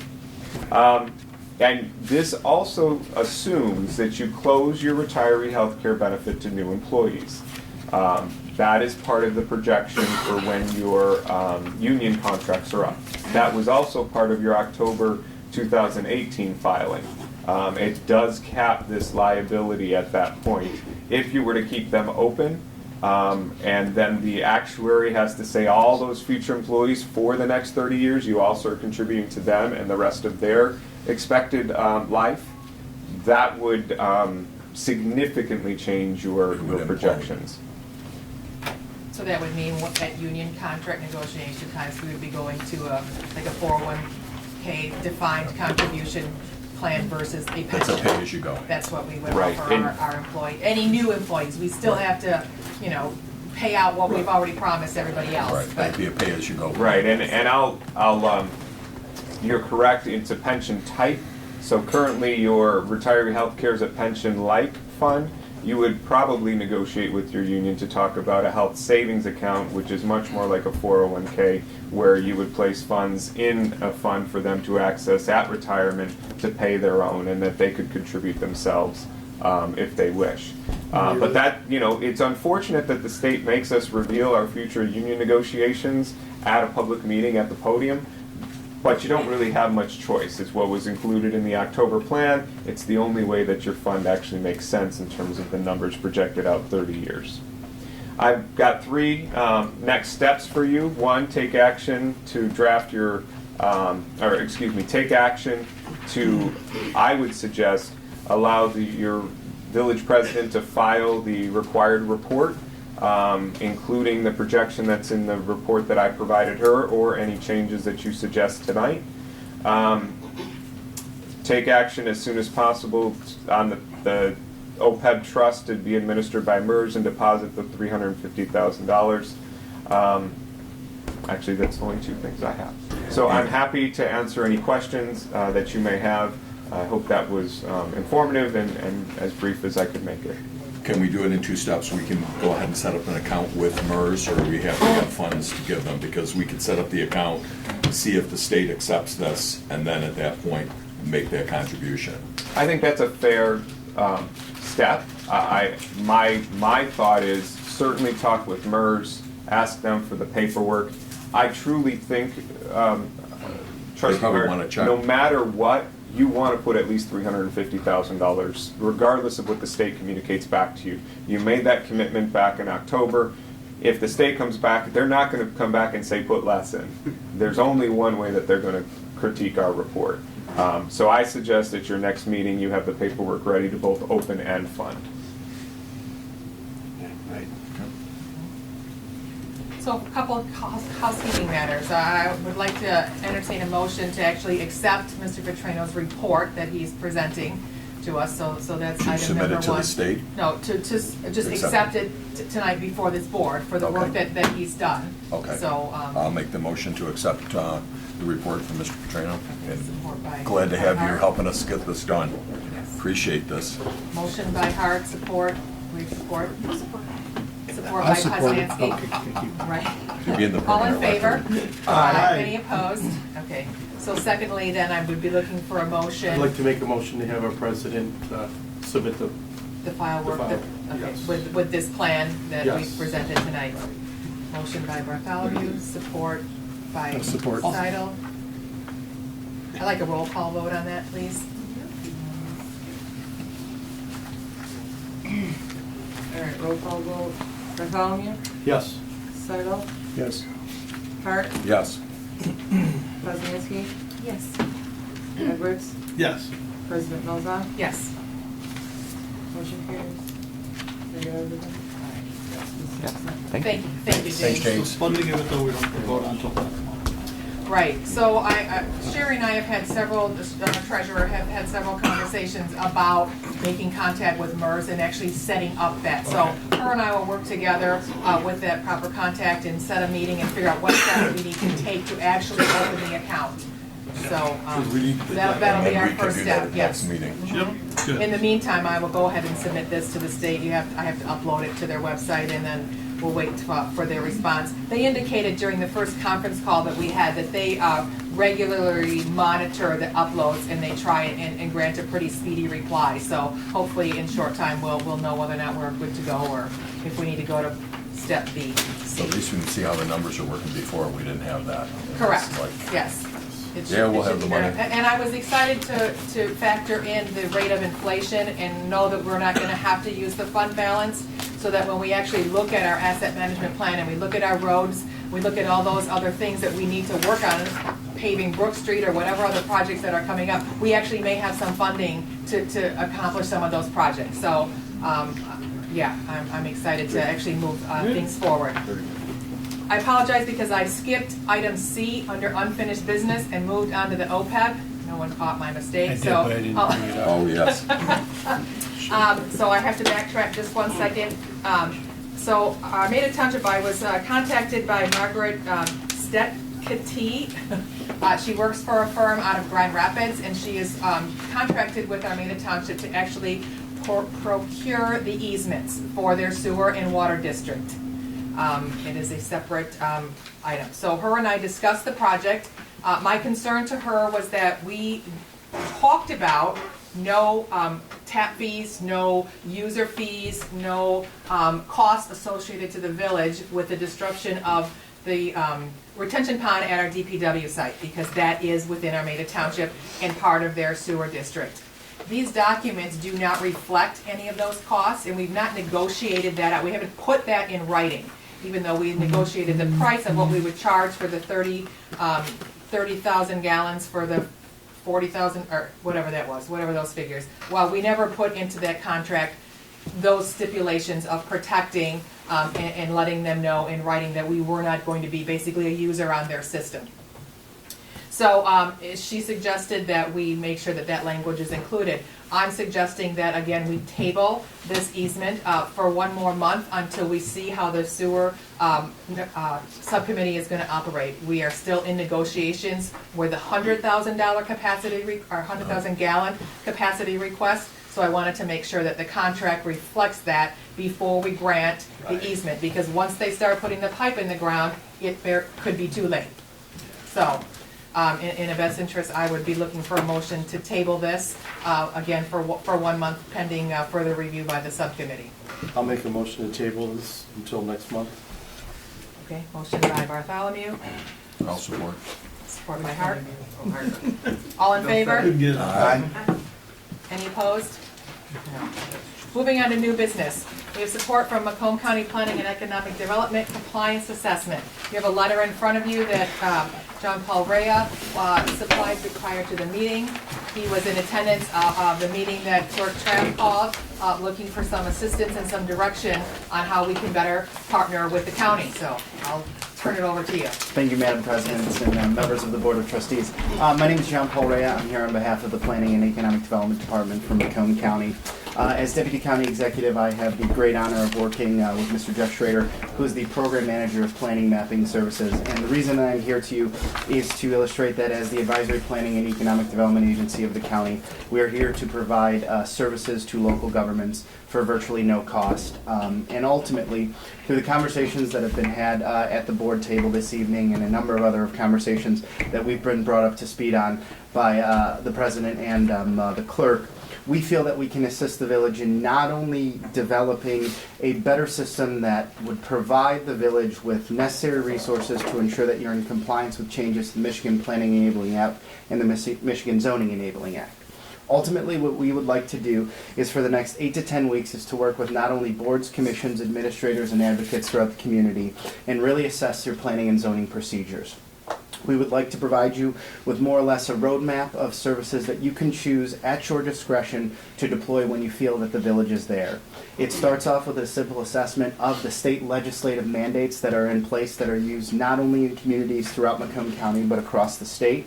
And ultimately what we have deployed in other communities is enhancing these planning and zoning elements to ensure that every step is not only defensible by the letter of the legislative mandates that are in the Zoning Enabling Act and the Planning Enabling Act, but also integrate a little bit more creativity into the process. A lot of people view this as a regulatory step, and undoubtedly as it is, as it brings in elements as far as enforcement and police powers with regards to planning and zoning regulations. But we really view it as a partnership-based system. Anytime that someone comes to you with an opportunity to develop or enhance or, bring some type of creativity into the community, we very much want it to be more of a productive discussion. We understand the sensitivities in the village of Romeo with regards to the Historic District Commission. We will be sensitive to all those elements. And more importantly, at the end of this engagement, what we would like to provide with you is tangible resources that not only can aid the individuals that sit on this board, but also the Planning Commission and other boards. So more or less, it's a shot to work with you all for about a couple weeks here, figure out how we can not only provide you with some more tangible resources to move the conversation forward, but more importantly, illustrate the successes that we've had in other communities and see if there's an opportunity to deploy them here at the village. So I'm here to answer any questions you may have. And might I add that it is at no cost. It is completely free. So, that's very key.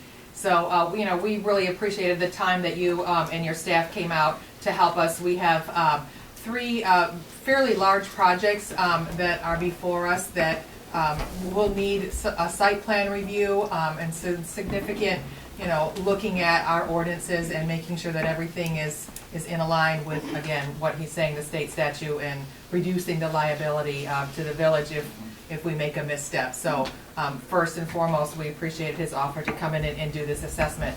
And I would be looking for a motion to basically agree to their partnership and work with them for the next couple of weeks to get this done. I'll make a motion to have the Macomb County Economic Development Team give us a hand at no cost. Motion by Hart, support by Edwards. All in favor? Aye. Any opposed? Thank you, JP. All right, you'll be here. I'm excited. Thanks, folks. Thank you. Appreciate it. No, thank you. Appreciate that. See you again, John Paul. Yeah, we'll see you soon. Okay, next item under new business, computer IT support. Catherine worked very hard, as I've noted in multiple meetings, but we've had some severe computer issues. We have 14 viruses that have affected our website, which apparently the platform has not been updated in about 40 versions of updates that were mandated by PowerWeb. Yes. So that's what took us down. We did have SYO graciously worked on our website at no cost to actually get us back up and running to where we are now, because we had so many people that were wondering what happened. They needed the resources and it just wasn't there. So people are clearly visiting our website. But more importantly, we have the office staff that almost on a daily basis, somebody can't access a printer, can't go online, we can't send in emails. There's a small log list that Renee began taking because she was spending so much of her time not doing accounting work, but doing IT work, which is, not necessarily her job or expertise. So Catherine worked hard to get some quotes and talk to some local vendors, and she can address her spreadsheet. Okay, I had lengthy meetings with everybody here, and everybody got a copy of the proposals that are behind here, and I broke it down basically on our definite needs as far as upfront costs, monthly fees, and all the management items that they support, from managing the server to individual workstations and to how they would manage it by remote access, telephone support, and actually coming into the office, and all of our off-site or on-site backup and recovery is mentioned, and emergency response. How fast can they be? Can they come, at a drop of a hat? They all have some kind of program in place to be very fast and efficient. Anybody have any questions before we, or any further review? Is this strictly maintenance and support? It's not new hardware, it's strictly keeping the junk we have now running? We currently do not have anybody overseeing our system, nobody being preventive, nobody watching out for viruses and fixing them when they come. I enclosed a copy of Imperium's bill that was just within a 5-week period of how much we spend on just them coming to put Band-Aids on our system.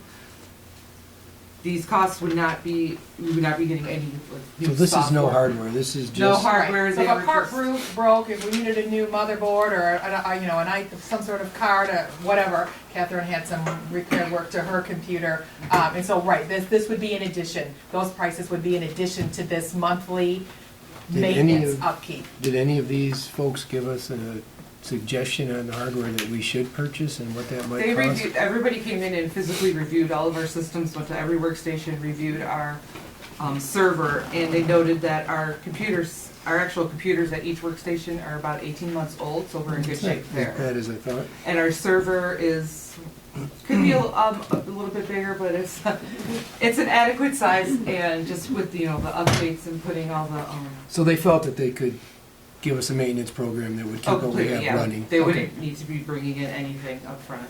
Now, does the police tie into this at all, just like the chief's computer? They have their own server Just their own. back in their Yep. department, so they're pretty much standalone. All right. And does that have to be standalone because of the software and everything that they're doing, the Yes. confidential information encrypted or whatever it is? Yes, it does. All right. Will we bringing the DDA website into this too? No, not at this time. Yeah, not at this time. Which one do you feel most comfortable with? I'm most familiar actually with SYO. I have worked with them in a previous municipality, and like she had mentioned, because I've known him, I asked him some advice on our website, and he went ahead without even asking and completely got our website up and running and addressed the current issues that were there. 18 infected files, and like she mentioned, we're 40 versions behind because nobody was overseeing the Updating. website. Does the X mean that they're not asking for an upfront cost? Correct. Okay. Correct, yes, that means there's no upfront cost. All the X's mean it wasn't supplied or they're not asking. And it looks like, what, it's a 39-month contract that they're looking for? Yeah, so it would just be revisited in 39 months.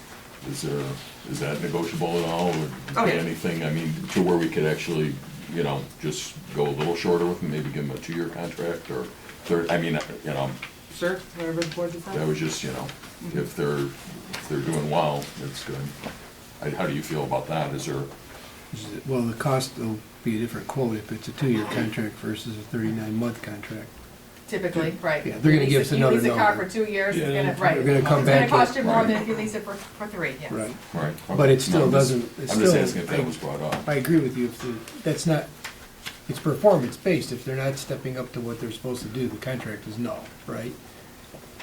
Yes. Oh, I mean, hopefully the language is in there, because we wanna make sure Right. If they're actually aren't- delivering on it, what they say they're doing, and If Catherine feels comfortable with SYO, which she seems to be, are we looking for a motion tonight to choose? Yeah, they're the cheapest vendor. no, they're too. not, because the other, Tech City's $7.99 a year. The Yeah, others are it's $4.19 a month. $16.90 $1,700 upfront upfront. cost. That's one-time cost over 39 months. Divide that out, you're looking at $50, Yeah. right? But they also don't take the server management. Okay, but I'm just saying, they're not the cheapest. The equation is not But they- straightforward. Service don't management, do- security updates, are those X's meaning they don't do it, or like under It Tech wasn't, City? it wasn't a part of the proposal that they gave. Okay. Then then they didn't meet the request for quote. Well, we didn't, right, we didn't advertise it, we just basically said, here, come in and let's have a conversation with Catherine, this is what we have, and this is what we're experiencing, and, it's still, Yeah. But So server can- management, security updates, and disaster recovery are 3 pretty big hitters that some of these have X's, which means they don't do it. right. Or, It wasn't part of the proposal. Yeah. So, Well, if Catherine's happy with SYO and the service they've provided, and there's no upfront cost, and they say, yes, they have one X, something in the office backup that they don't propose, I'd make a motion that we go with SYO. we have a motion by Bartholomew, we have Is that- support, I'll support. support by Edwards. Do you have to do an RFQ on this? Do you have to go out for quote? Head north on South Main Street, then turn I'm gonna follow that for you have to go out for bid. Yeah, Tell them they don't want to come here. so if you go for bid, you gotta have this 7 or 8 or 10 items on the bid, so that everybody's bidding we have 7 different bids, or 5 different bids. Right, she posed the same scenario, and some didn't reply with that inclusion, and some did. So whether or not they didn't offer it, So Yeah. was that the RFQ, was that it the was request part for of their quote? bid, yes. Okay, They're all all asking the right. same questions. Okay, so we did send out a quote, and this is basically the response. Okay. She met with each one of them, but in person instead of, sending it out, but yes. Okay. Okay, so we have a motion by Bartholomew, we have support by Edwards to secure SYO as a IT support. They're out of Roll Utica? call vote? Yes. Yes. I'm sorry, Bartholomew, Yes. Edwards, Yeah. Seidel, Yes. Hart, Yes. Rosmansky, No. Christine Milzon, Yes. President Milzon. Did you vote for it or against it? I said yes. Oh, okay. Right next to you, and I didn't. Yes, motion I carried. just, Yes, that's- we may need to ultimately rebuild our website. It's something that we're also taking a look at because although it's up and running, it's still sort of just Band-Aided together. They're not sure that they can sort of save that platform and bring it up to speed. So we're gonna try and stay within the $1,500 purchasing policy of that service. But if we need to bid that out, then we would take a look at that and bringing that forward for you at a later meeting. Okay. Next up on our agenda, we have our AT&T proposal. Thank you, gentlemen, for coming. I'm sorry, it's been a Well, we're long happy to evening. be here. Yes. Good afternoon, or good evening, President Malzahn, members of the board. My name is Brian Monahan. I'm an attorney with AT&T Mobility. With me tonight are Stephen Wells, who's the lead counsel, outside counsel for AT&T Mobility in Michigan, and then Andrew Thatcher. He's a expert in health physics. He's a health physicist expert and a nationally recognized expert in the effects of radio frequency engineers on health and health safety issues. We're here tonight, and you've obviously gotten our packet. We're here tonight for a proposal to place antenna on the existing Romeo water tower. I don't know if everybody can see that, but this is an enlargement of one of the photographic simulation of what the antenna on the top of the tower would look like. We're asking for the council to consider this project because of a very large gap in our coverage that we have basically centered right in the Romeo area. And it's not just a coverage gap, it's also a capacity problem. It's a capacity problem because I'm willing to bet that almost everybody in this room has one of these, which is called a smartphone. And every time that you turn that thing on, it's draining data.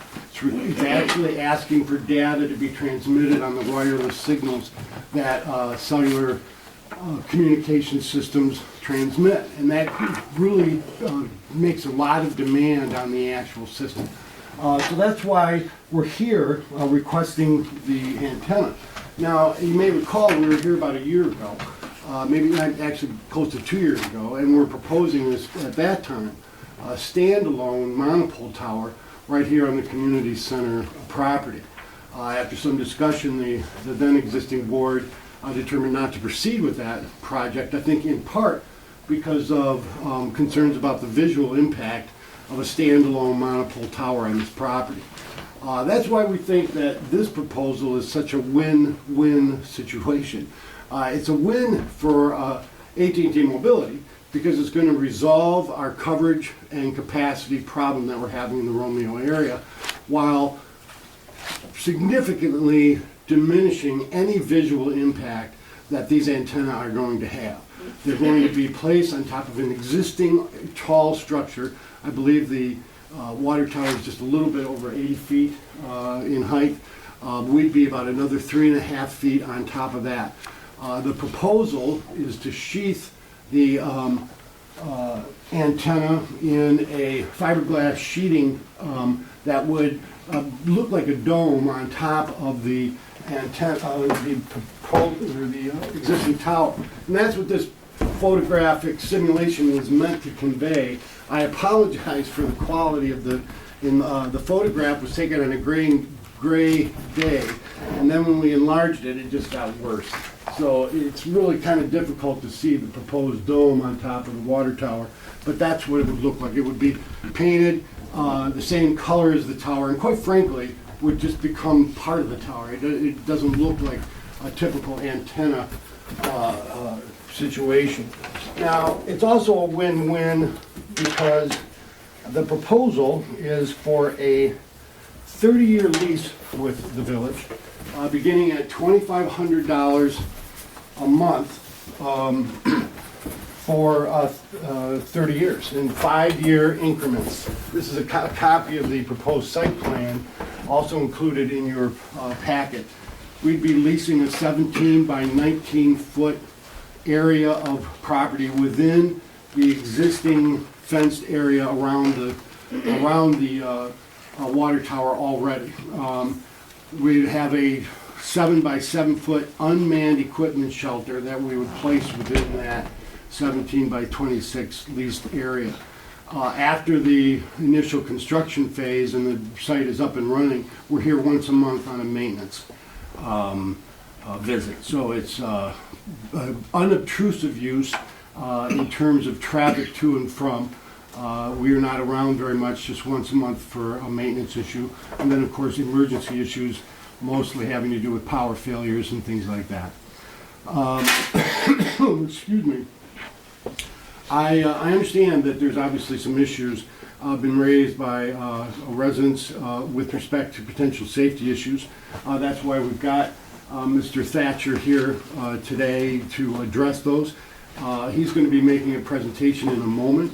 When he is done, we'd be happy to answer whatever questions you may have about the proposal.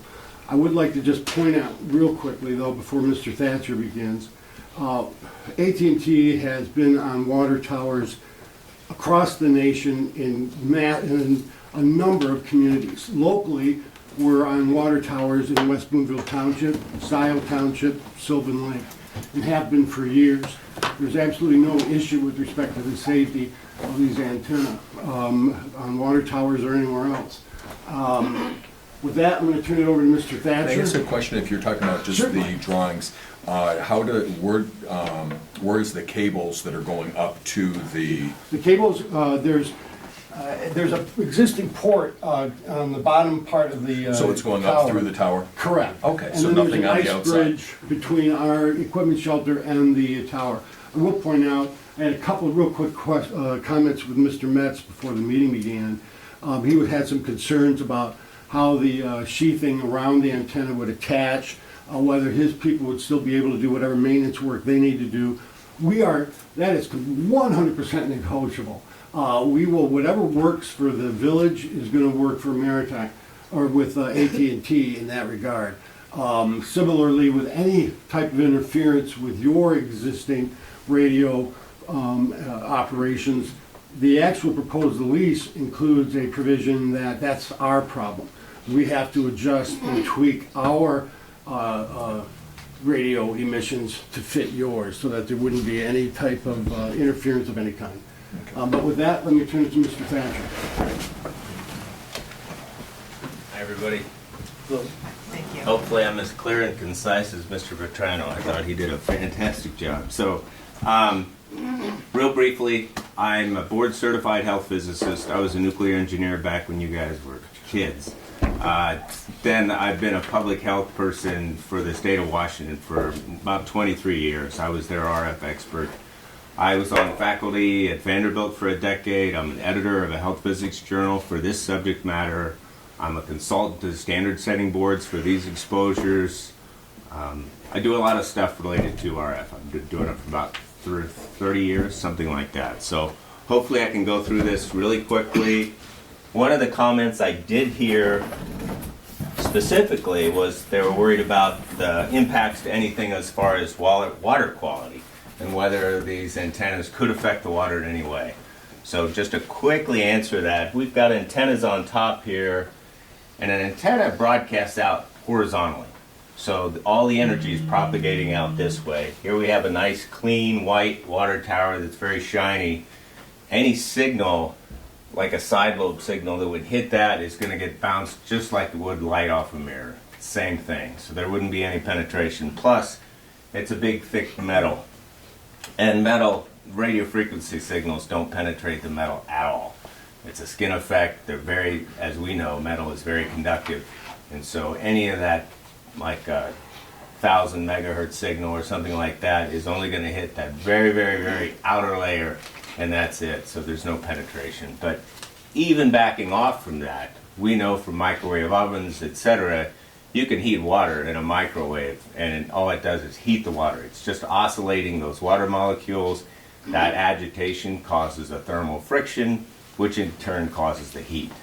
There's no difference, or there's no impact at all, other than if, I guess, you heated something enough, it would turn to steam, but it still hasn't changed the quality of the water. So just want to make sure we're super clear. There's no way radio frequency signals here could impact the water in any way, shape, or form. Jumping on to some bigger issues. Of course, we have concerns about health effects and exposures to children, to adults, or what have you, and the exposures are continuous. I've got another chart that kind of talks about, because I did do calculations for worst case exposures and what they are. This is a summary from Health Canada. I guess I'll show it both ways so maybe you guys can see it, and then I'll turn it to the audience. But Health Canada just a few years ago put out a little summary that basically said, we want to make sure we're abundantly clear. The exposures at the limits are for everybody. Infants, children, the elderly, etc., 24 hours a day, 7 days a week. And so that's just something we want to make sure and do. or make clear, and I want to also, you know, I'm here and I'm compensated for my time to be here, right? I'm a health expert. I was come to do a talk, but everything I've got a packet of stuff I can hand out for everybody so they can see it, and that's all international agency, government-funded agencies for reviews, etc. And that's really the stuff that I can't emphasize enough that everyone should go by as far as determining whether SUP is safe or not. Going fast because I know you guys have been here for a long time. So here's just a little mock-up of, well, I think this is the school. Here's the antenna. I did a worst-case analysis of 100% exposure, which is actually pretty rare for antenna sites. When I go do surveys, typically speaking, I find that they're about 20% of maximum, something like that. Can you share the rest of that with this group? Yes, sir. So in here, in a worst-case environment, I said it was less than 1% of the public exposure limit for a worst-case environment. But the truth is, that assumes ground reflection and all kinds of very, very conservative assumptions. So it would be far less than that, be about 0.1%. Indoor exposures are about 40 times less than that. So equivalently, I would say this would be less than a wireless router you'd have in an office environment or in your home or something like that. Typically, when I do surveys, I find that these exposures aren't any noticeably different than your FM or TV stations that could be 5 or 10 miles away. Just depends on where things are. But typically speaking, these contributions, particularly when something's about 80 or 85 feet in the air, it's pretty low at the ground level. So it's not going to radiate downward in any manner? Well, if you look at the one chart for the end, I mean, if you get near this antenna or this water tank, at some level you're going to get a few hundred feet away and you won't even be able to see this bulb at the top. If you can't see it, you're obviously not even in the exposure. But typically, the maximum exposure would occur, let's say, 500-700 feet away. Theoretical. And it's not going to be that the closer you get, the higher it is, because they really are trying to cover, I really don't know what the coverage objective is, but let's say it's 5 or 10 square miles or something like that. They're trying to cover your whole city probably or something like that from something that's 80 feet in the air. So, but yeah, it's, I guess big picture, the radios use usually 20 or 40 watt radios. I mean, a light bulb usually is 100 watts or something like that. But so you may have a handful of these 20 or 40 watt radios, but the total amount of wattage is a couple hundred watts or something like that, and that's propagating out over that whole area. So it's not a lot of energy that's being used. And you compare that to like a TV station or something where they're using 1 million watts or 2 million watts, and they're covering, of course, 100 square miles or something like that. But so this is covering just a smaller area, so even though it's closer, the energy levels that they're using are far less. Because if they broadcast too much, then it messes up the rest of their whole network. So let's see, what else do I have? Does anybody know Briar Hill? I grew up skiing at Pine Knob, believe it or not, years ago. But that's so small that I don't think that counts as a big hill. So I found the biggest hill in Lower Michigan, and I just want to put a comparison of what this maximum exposure would be. If the top of the hill was the public limit, then the maximum that I calculated was about 20 feet in the air. So here we were 1,700 feet, you're 20 feet to that. We're nowhere close to where the limit really is. So it was just a way for me to make a visual comparison about exposures and where the limits really are. How does the height of that tower compare to a regular tower you would build in the middle of a field? Shorter, significantly. This is shorter? So you're not getting as much value out of this height as you would in a regular tower? It's one carrier instead of 3. Constrictions on, in the area, this is the best we're gonna get. But I mean, if you were able to build your normal traditional tower, you'd get a better range out of it than this. Absolutely. And like 3 carrier, you'd run it out, you'd probably have 3 carriers too. That's correct. This is just going to be 1 carrier. That is also correct. So this is another, just a comparison chart I have, which shows different public limits The public limit for FM radio is 5 times lower than most of the cellular networks, and that's simply because at lower frequencies, those radio signals are better able to penetrate the body. So the higher the signal is, the higher the allowable limit, because it just doesn't penetrate as well. So let's flash forward. Even though 5G isn't going to be part of this, 5G uses very high frequencies. Penetration depth for those 5G frequencies is about skin depth, about that far. So as far as someone like me who's a public health person, well, it's hard to get demonstrable public health effects from something where the frequency is that high. It's just not going to penetrate and cause effects. So I was just putting a relative comparison. I didn't put from a cell phone itself, simply because those exposures potentially to the head would be so much higher than what we're talking about from an antenna or something like that. Point of comparison though, there was a school district that hired me to come and do surveys because there's a tower that was close by. They were worried about that, so I go do the surveys, go do the presentation.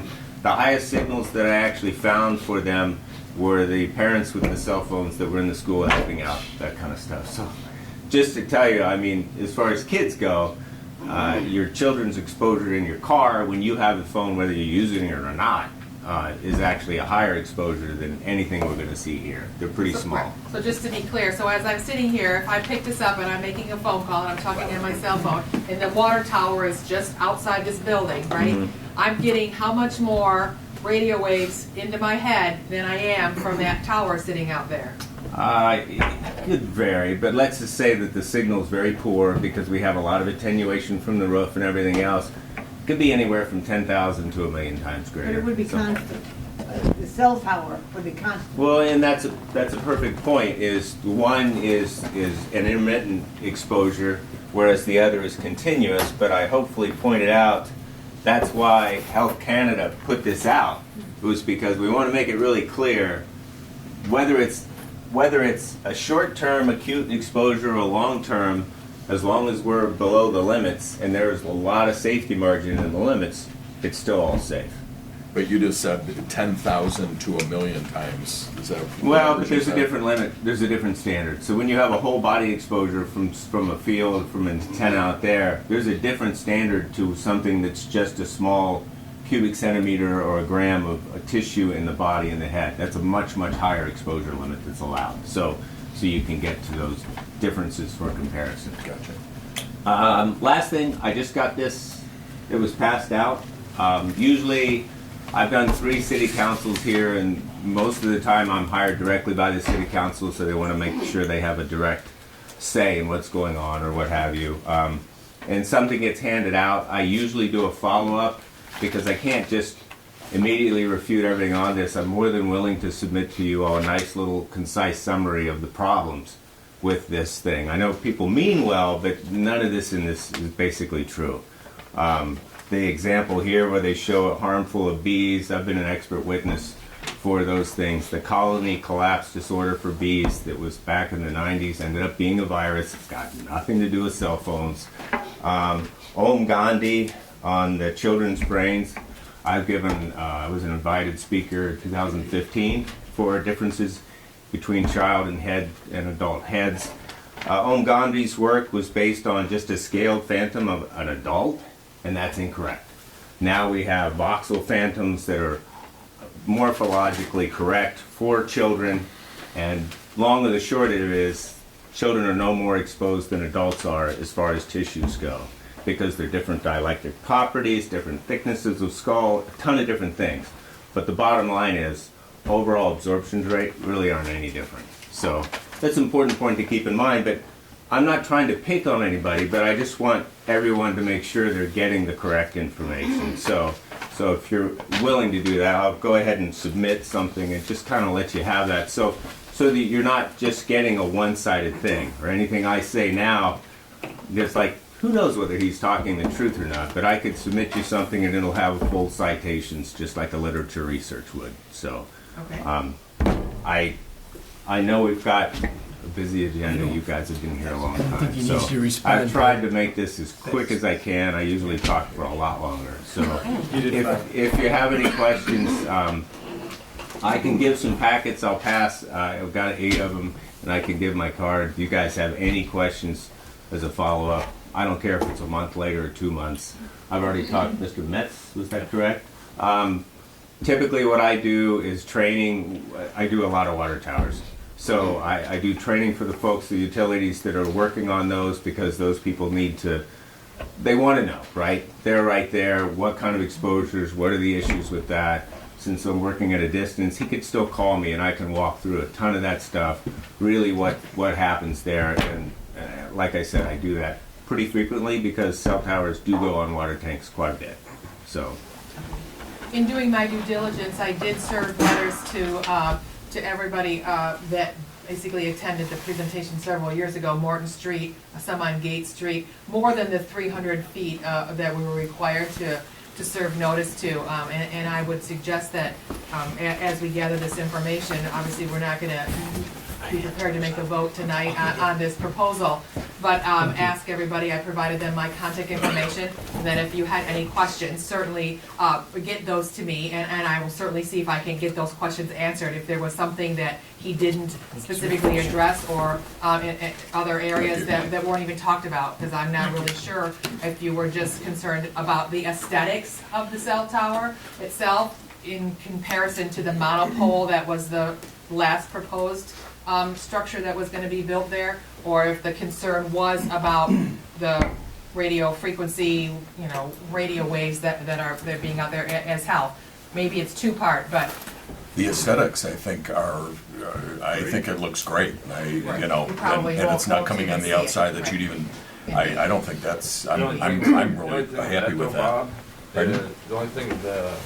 Mr. Checker, could you just stand up for just a quick second, because we can't hear you. Thank you. No, it was Tim. I'm sorry. That's why you couldn't hear Ted. Sorry. You can stand up too, so. The only thing, the cap that they want to put on, I mean, I'm not against the towers themselves.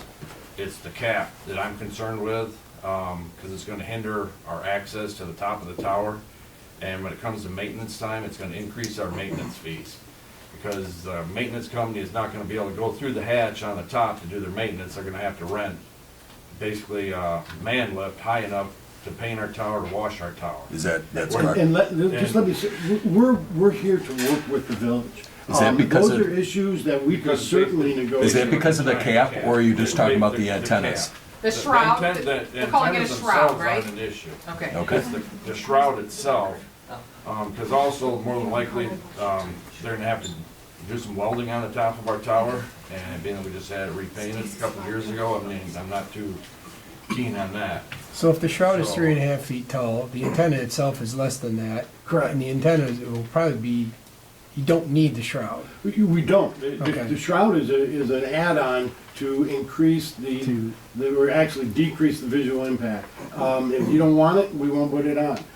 But let me tell you, this is a 100% negotiable item, and that's really all we're asking for tonight, is just the approval to proceed with whoever you want to nominate as the representative to negotiate all of these various issues.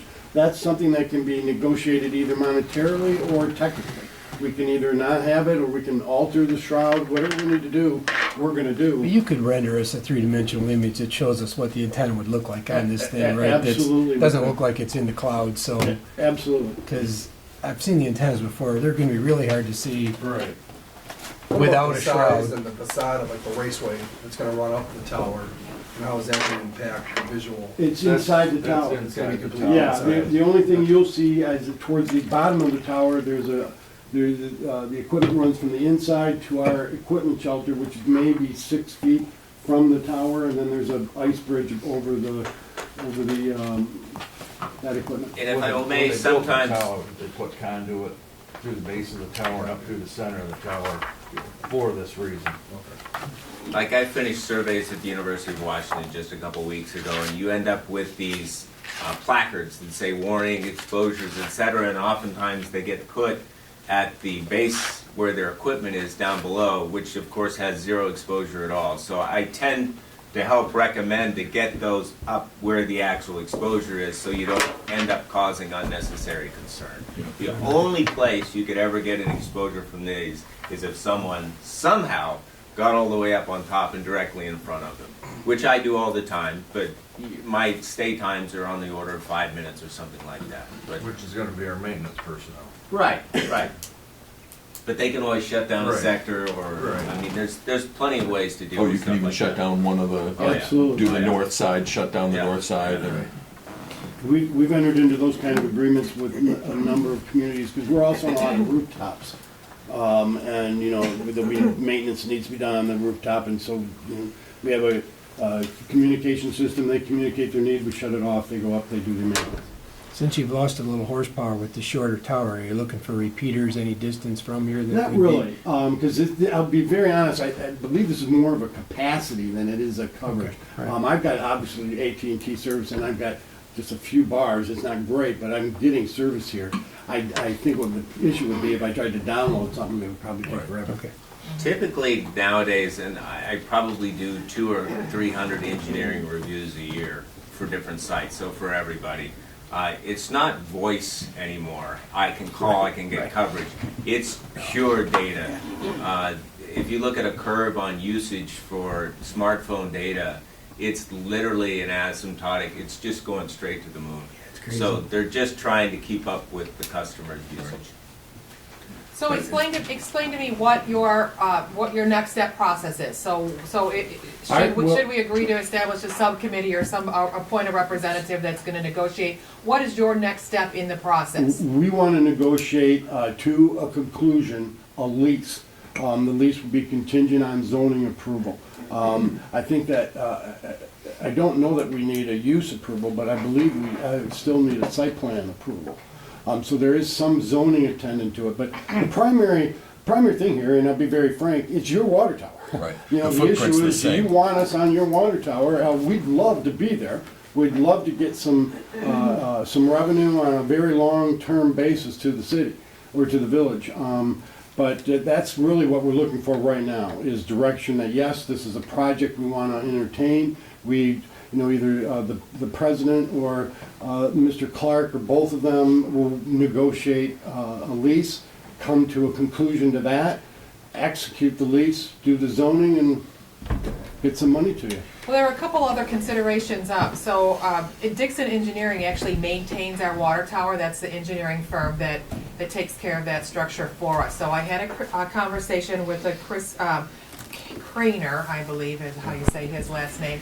He indicated that there may be a need for structural analysis, just to take a look at the tower to make sure that the placement of the equipment on top would, you know, That's not. always required. Yes, so that's what I was asking. That's- As part of this, so you Correct. would do that structural analysis as part of your due diligence before the lease Well, was they even would. executed if Yes. we were, Yes. if we were to move it forward, okay. And then we would negotiate such things as our maintenance guys, so if they had to turn that equipment off to paint. Correct. Or if you were outside the drip area for the paint, we could negotiate all those factors that we may need to consider moving for the next 30 Absolutely. years. Is there a consultant that we would hire that would be negotiated on our side? Because for us to know all the nuances of what we should or wouldn't ask for, and what nuances would be there, that might be, besides just a board or two members and Mr. Clark looking at the contract, having somebody that's on For our. sure. So the good thing about me talking to Chris at Dixon Engineering was he suggested just that he would be willing to, as the engineer. They do maintain several other towers, the water towers, the Scioto Township that they reference in the picture is also one that Dixon Engineering, so they have a history of what's worked and what's not worked. As far as, they've already been given a copy of this, we sent it down to the engineers. But I'm thinking of the for actual pre-review. negotiation of the contract, how long it's going to be, how much we're charging, what things we would He ask gave me for to some idea negotiate. of how the numbers, just the initial review of it compared to other municipalities that they also have worked on. So again, he said that everything that he was reading in his initial review, and they did not do it in depth. But they had somebody with some experience it in was these. in alliance with how things have worked in other municipalities. But for certain, he has offered his services to help us work through this project. And he's not an environmental specialist. He's gonna look at our water tower as the engineer that helped, put it up there and maintain it. I wanna make sure that the water tower structure is protected That's my biggest concern, as well as the concerns of the residents, that, if they have any, again, I'm happy to take those concerns or questions and see if I can get your answers so that we can all make an educated decision here in the long run. If I could add, there are some mandatory insurance requirements. Whenever we work with a municipality, they're always added as an additional insured to all of our insurance coverages. So, just in terms of any potential liabilities.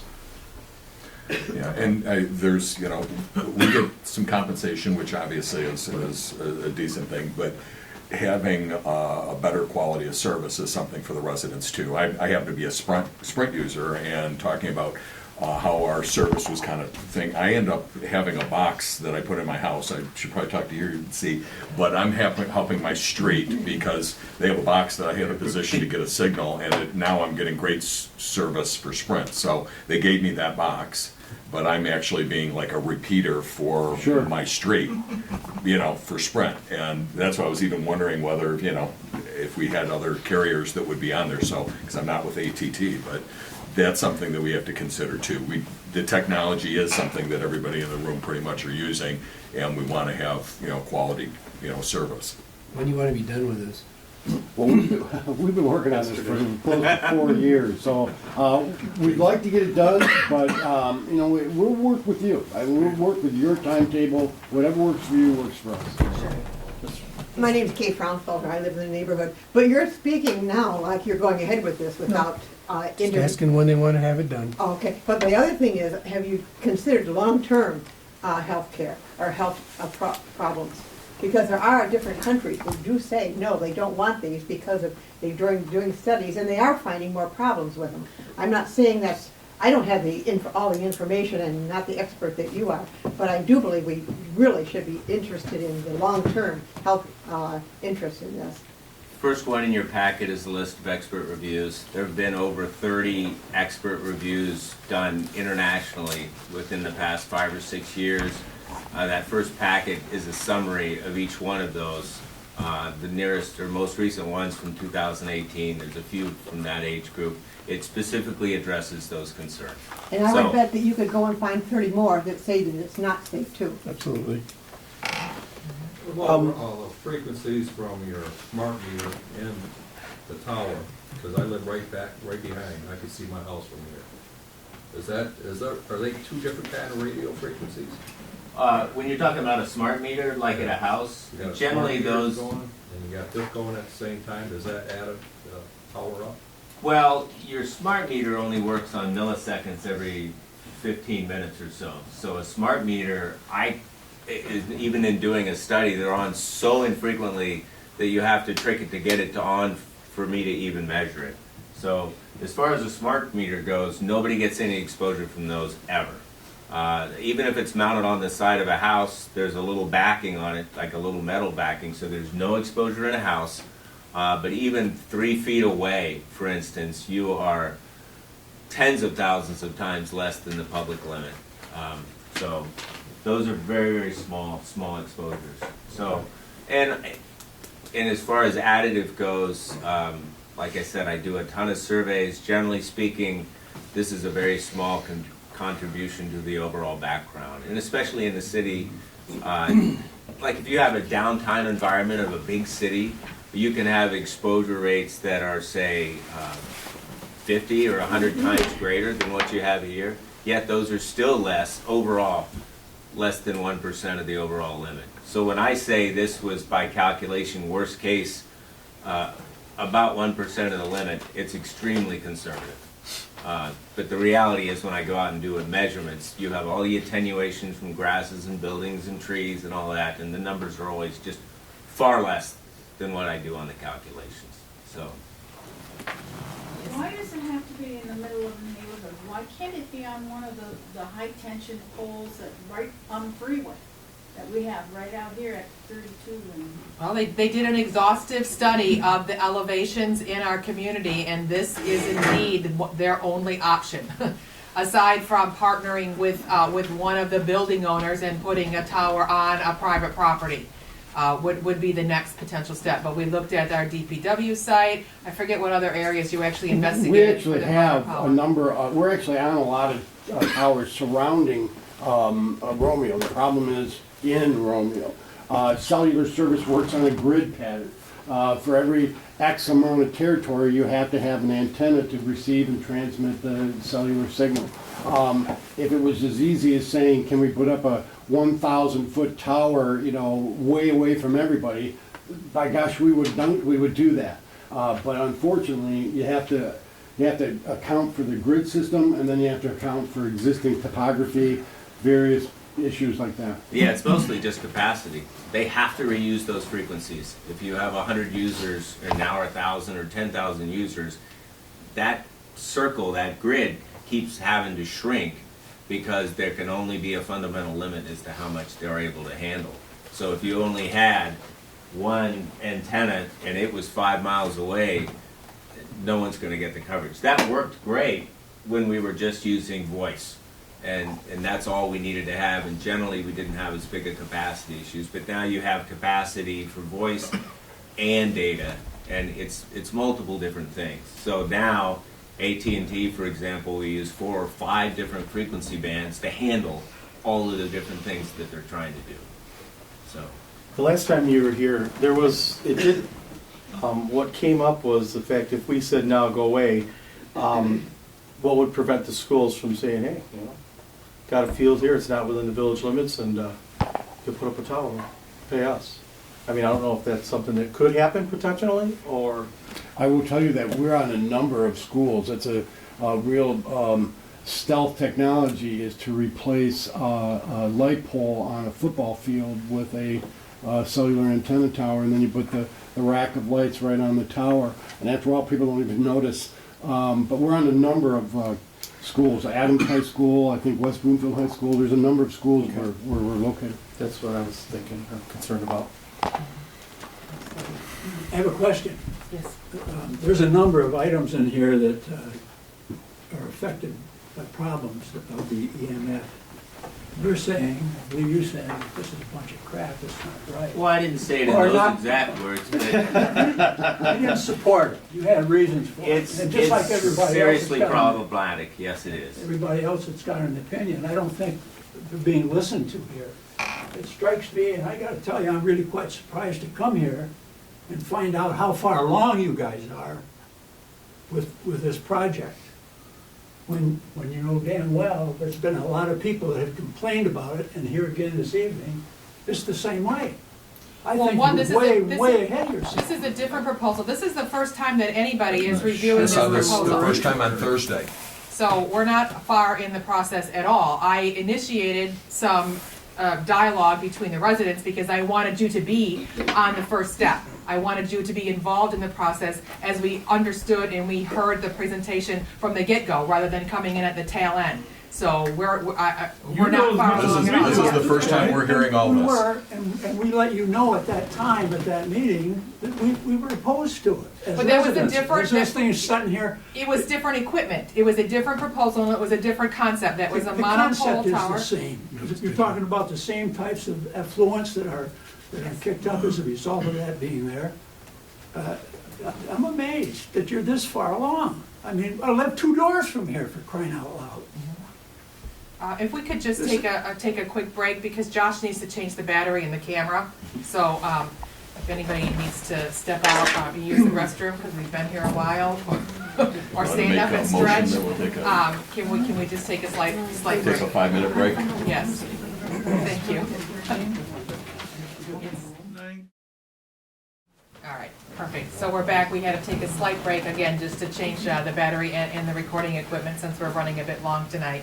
But to address your concerns, Mr. Fraunfelter, is Yes, that that's correct. how you said the last name? Right. So again, I wanted to assure you that this is a different proposal that we're hearing tonight. It is not the same that we entertained 2 years ago, although it is from the same provider. It still is AT&T, but the technology is different, the equipment is different, although and the location is the same, but in a different area on top of the tower instead of a standalone, where there was more of an aesthetic concern from the residents who are going to have to look at it as a standalone pole.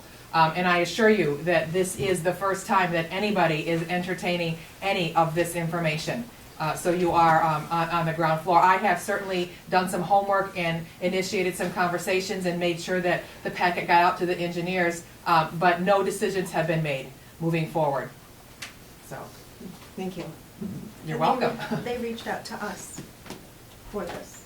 We didn't reach AT&T, correct, reached out to me shortly after I It's not assumed that office. We didn't Yes. initiate talks. Yes. They reached out to us.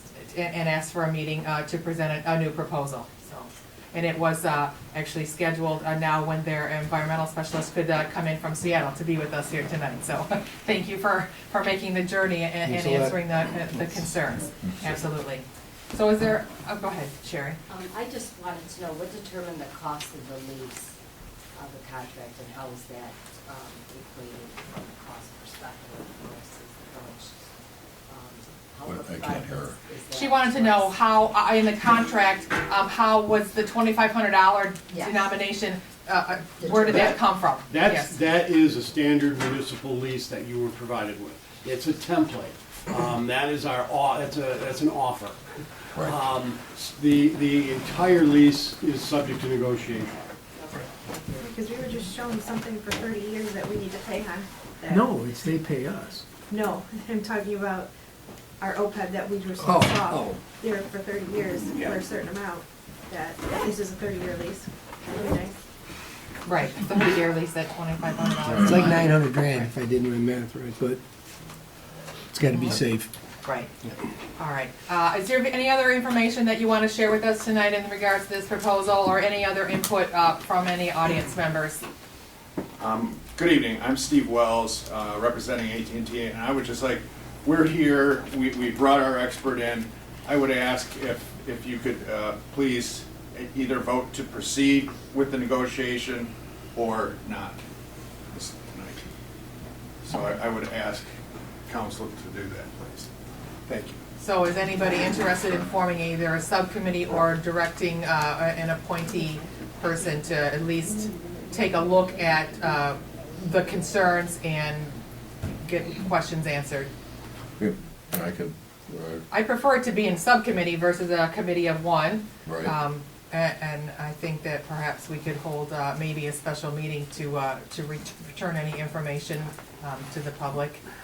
But I again, would look for your input maybe within the next 30 days so that we could sort of include that in our negotiations. Again, I provided you my email and phone number, but. Well, I'm going to throw out a motion to not go forward with negotiations. Okay, we have a motion by Poznanski. Do we have support?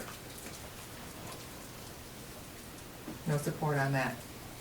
I would make a motion that we at least form a subcommittee to investigate the possibilities of negotiating a lease. Just because we have a subcommittee and we negotiate doesn't mean that we're all ultimately going to come to the conclusion and vote in favor of it, but at least we're investigating the possibilities. Yeah. So. I support that if you want to make a motion, or Okay. I'll make that motion.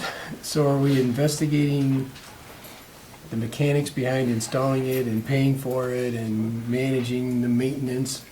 We'll Because talk. none of us are qualified to investigate the side effects, if you want to call them that. None of us are capable of that. I deal with RFI all day long. I mean, it's part of my job, but I am nowhere near capable of analyzing how many heads will grow.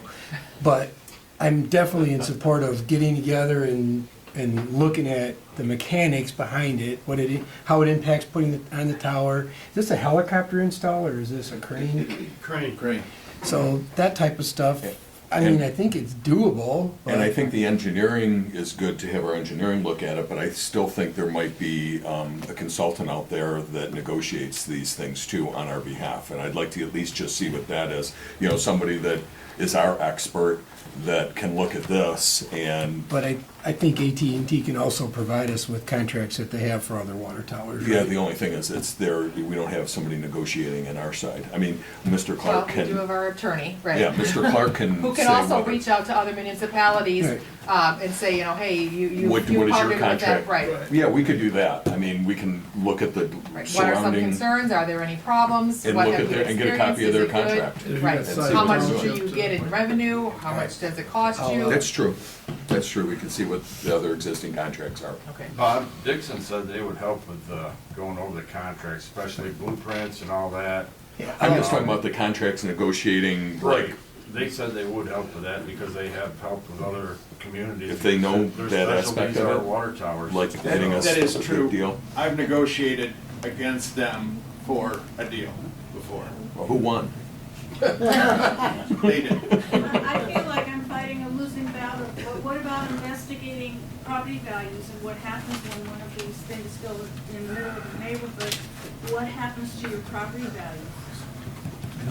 You know, I moved here, I came here, I didn't want to be by one of those big towers. What's gonna happen to my property value now? Well, so I just want to be clear, so you didn't want to be by a water tower, or you didn't want to be by an antenna on top of a water tower? The big towers.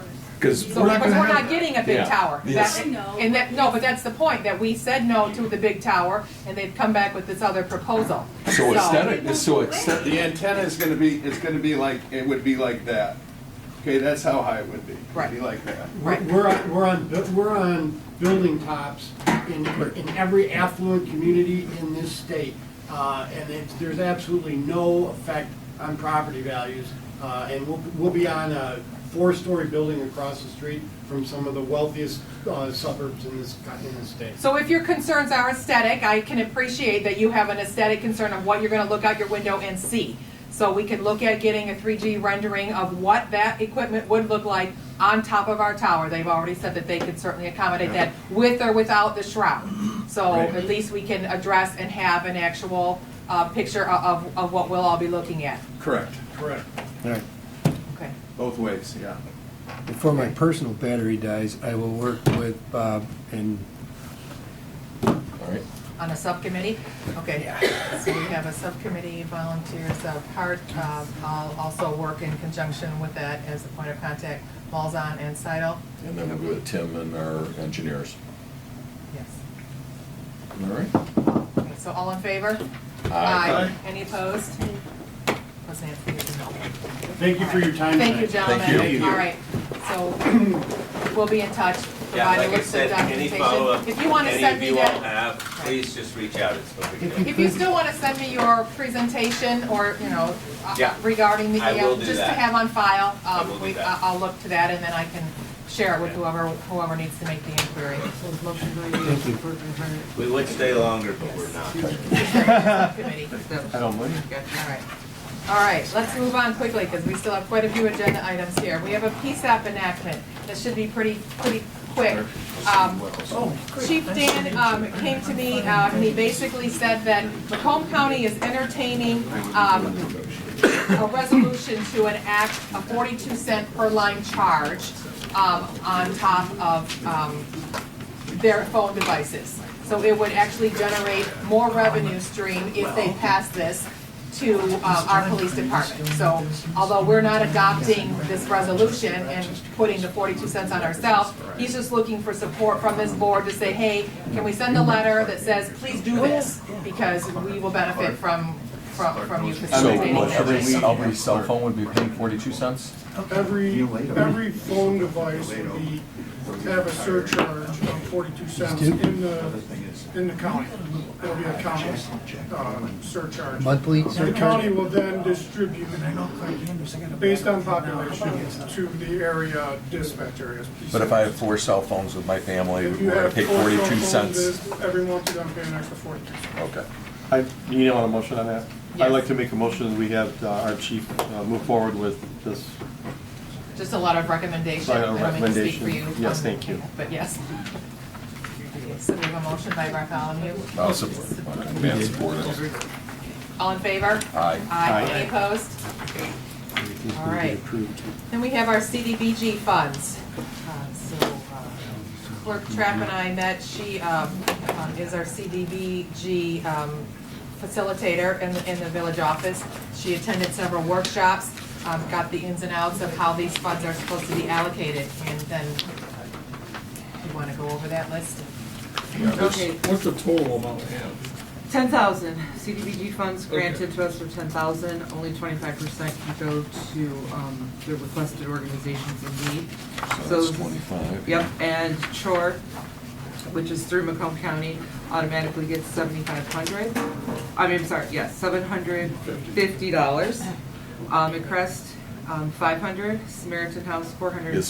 Is So that these- one mandated to Macrest or just the 750? Just the 750. Okay, that one we don't have a choice of, That and is correct. 7,500.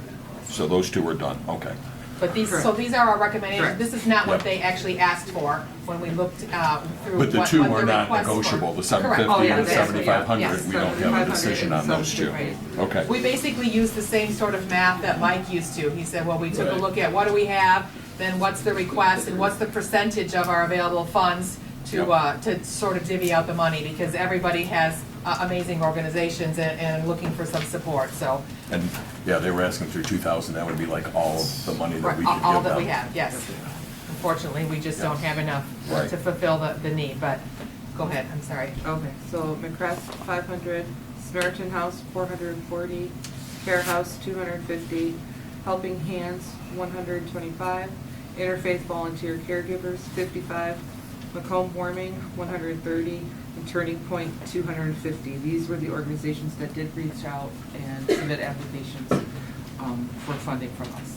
Okay. One other quick note, the 7,500 at the bottom, we've typically designated that for minor home repairs. Has it been used in the past? It has. Okay. We also looked at utilizing that for our sidewalk improvement project, because if there are areas where the sidewalk needs to be replaced with the homeowner match, and they're in areas that are in need, we can use Yeah, these funds. you just have to be careful where you use it. Correct, it has to be in the proper area of low Right. income and blight, but we could look to this if we were going to. That's great. Yes. Work on that sidewalk improvement project, we could use these funds to help homeowners in need. Okay.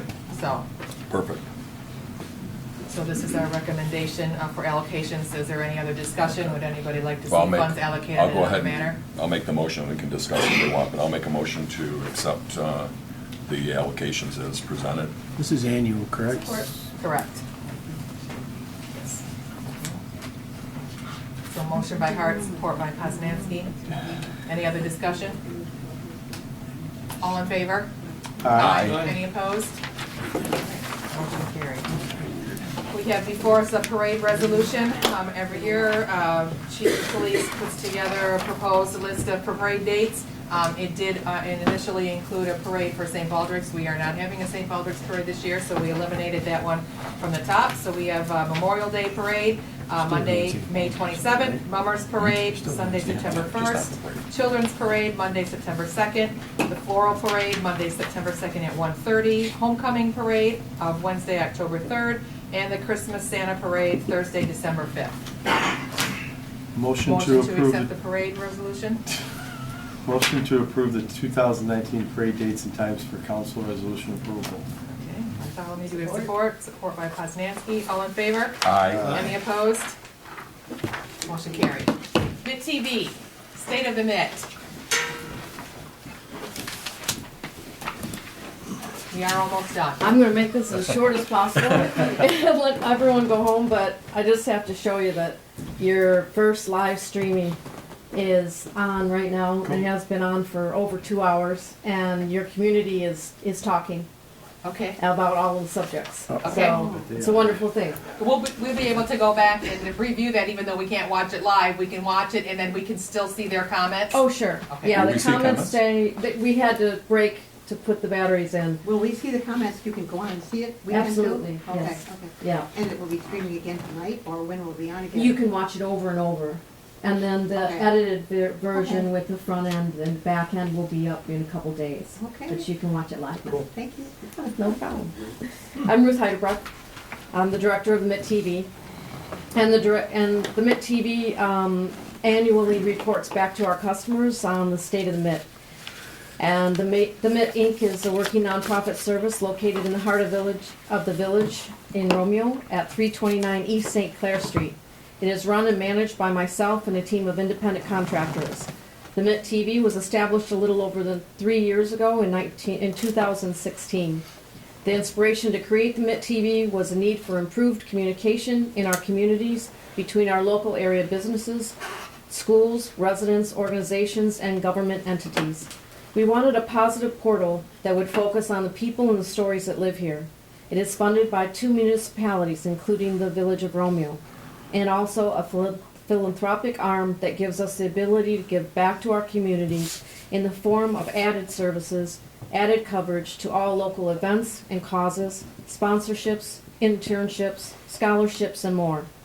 We have a volunteer Mitt TV board of directors that are not compensated in any way, and the only Mitt personnel that are compensated are our contractors that film and edit your meetings and our events. I myself also volunteer my time to the Mitt TV and receive no compensation in any form. The philanthropic arm is funded by myself so we can give back to our community on a yearly basis. The Mitt provides video production services to many organizations, including the Village of Romeo, who contract with us to provide openness and transparency to their government meetings, which you can see tonight. People can watch and converse. We cover your village council meetings, your planning commission, DDA, and CBA. We are responsible for editing, producing, archiving these meetings, so you can watch them on demand on Vimeo, Facebook, our website, which is themittv.com, your own Roku station, which we will be talking about later, and we also have a new iPhone application, which will allow you to view all of your Roku programming, which is included in the Mitt, on your iPhone. We also provide much needed promotion for local causes and events to open the door to our wonderful community and shine a light on its value. That is what we are contracted specifically to do for you, but we do much more. Because at the Mitt, we believe in more. We believe in giving more, caring a little more, doing a little more, to provide more local original programming, more coverage of our schools, sports, and events, more promotion of our village and its businesses as we strive to do more for you each day. We have produced, directed, aired, and archived over 400 videos in 2018. That is a tremendous feat for a small video production company. There are so many I can't take the time tonight to go through because it's been a long meeting. So I'm going to be as short as possible. We've done over 60 produced over 60 Bulldog Sports Tales highlight programs which cover all of the varsity spring and winter sports, from football, bowling, to our swim team. We've covered all of the school events, from the many awards our students have received to band, our incredible Serve Club, to the student-driven Romeo School Charity Week. We have covered and produced over 20 programs for our school board and district to provide communication and promotion for our new academies at Romeo, and updates on our new pathways for our parents and students to stay informed.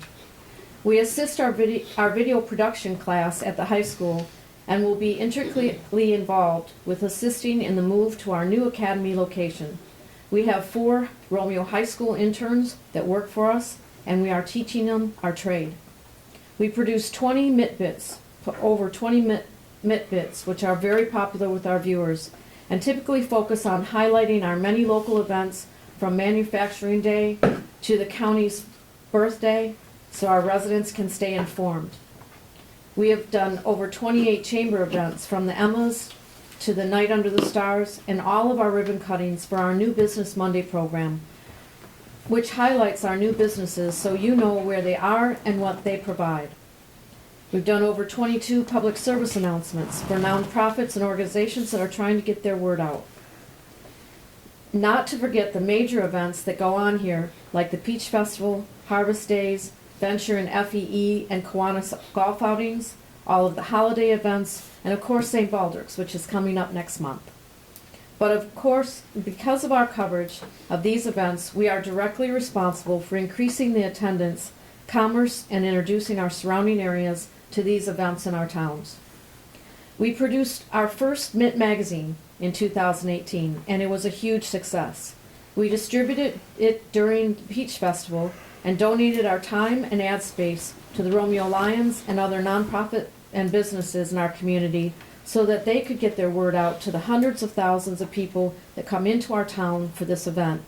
It was distributed over 7,000 to over 7,000 residents and visitors in over 20 locations in our village, and highlighted the many positive changes in our community and the people who are behind them involved in this, with stories written by students, teachers, judges, and community leaders. We also provided video production services to our local businesses, our organizations, and elsewhere in the U.S., and provide event coordination and planning for many local businesses and organizations.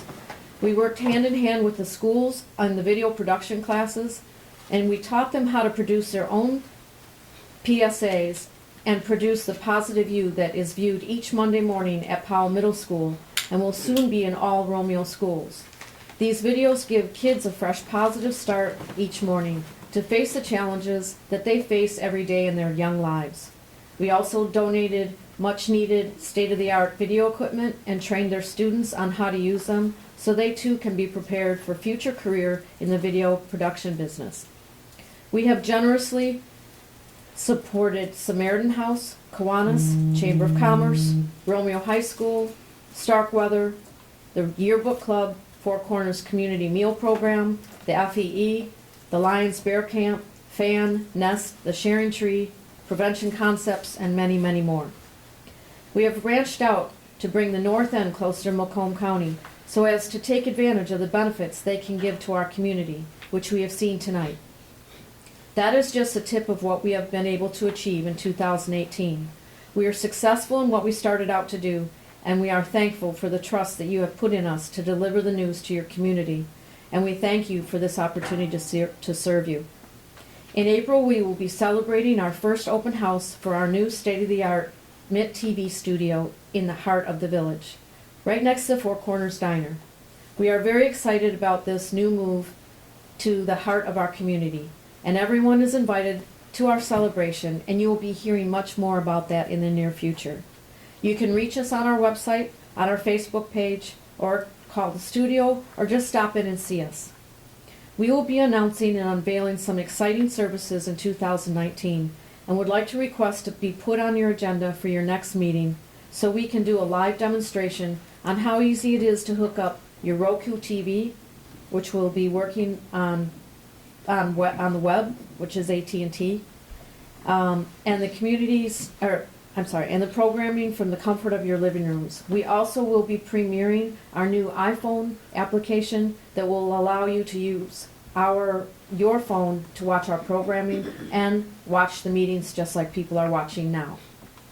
We look forward to a prosperous 2019 as we move forward ahead in our service to you. And as always, let us know what matters to you, because what matters to you matters to the Mitt.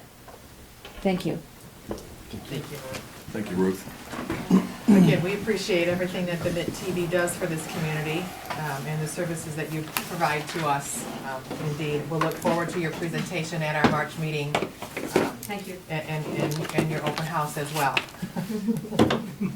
I should have mentioned probably in my president's report that the Village of Romeo has a new Facebook page too.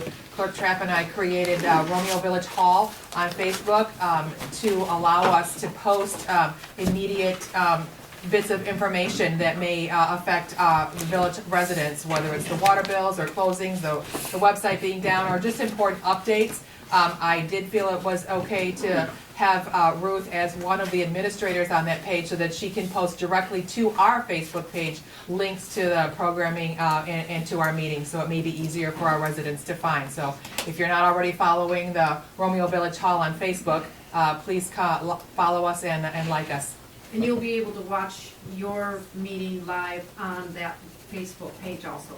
Perfect. Okay. Let's see. Moving on then, item number 8, Planning Commission appointment to fill the vacancy. As I indicated before, Catherine Trapper has resigned her position on Village Planning.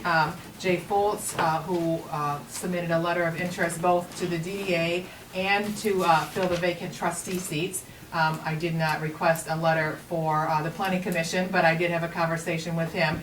He is obviously interested in serving this community, and it is my recommendation that we appoint him to the Planning Commission. So No, Anybody? why didn't we open this up and ask like we did at the beginning for anyone who wanted to be a trustee? Because it is a or be on presidential the planning? appointment.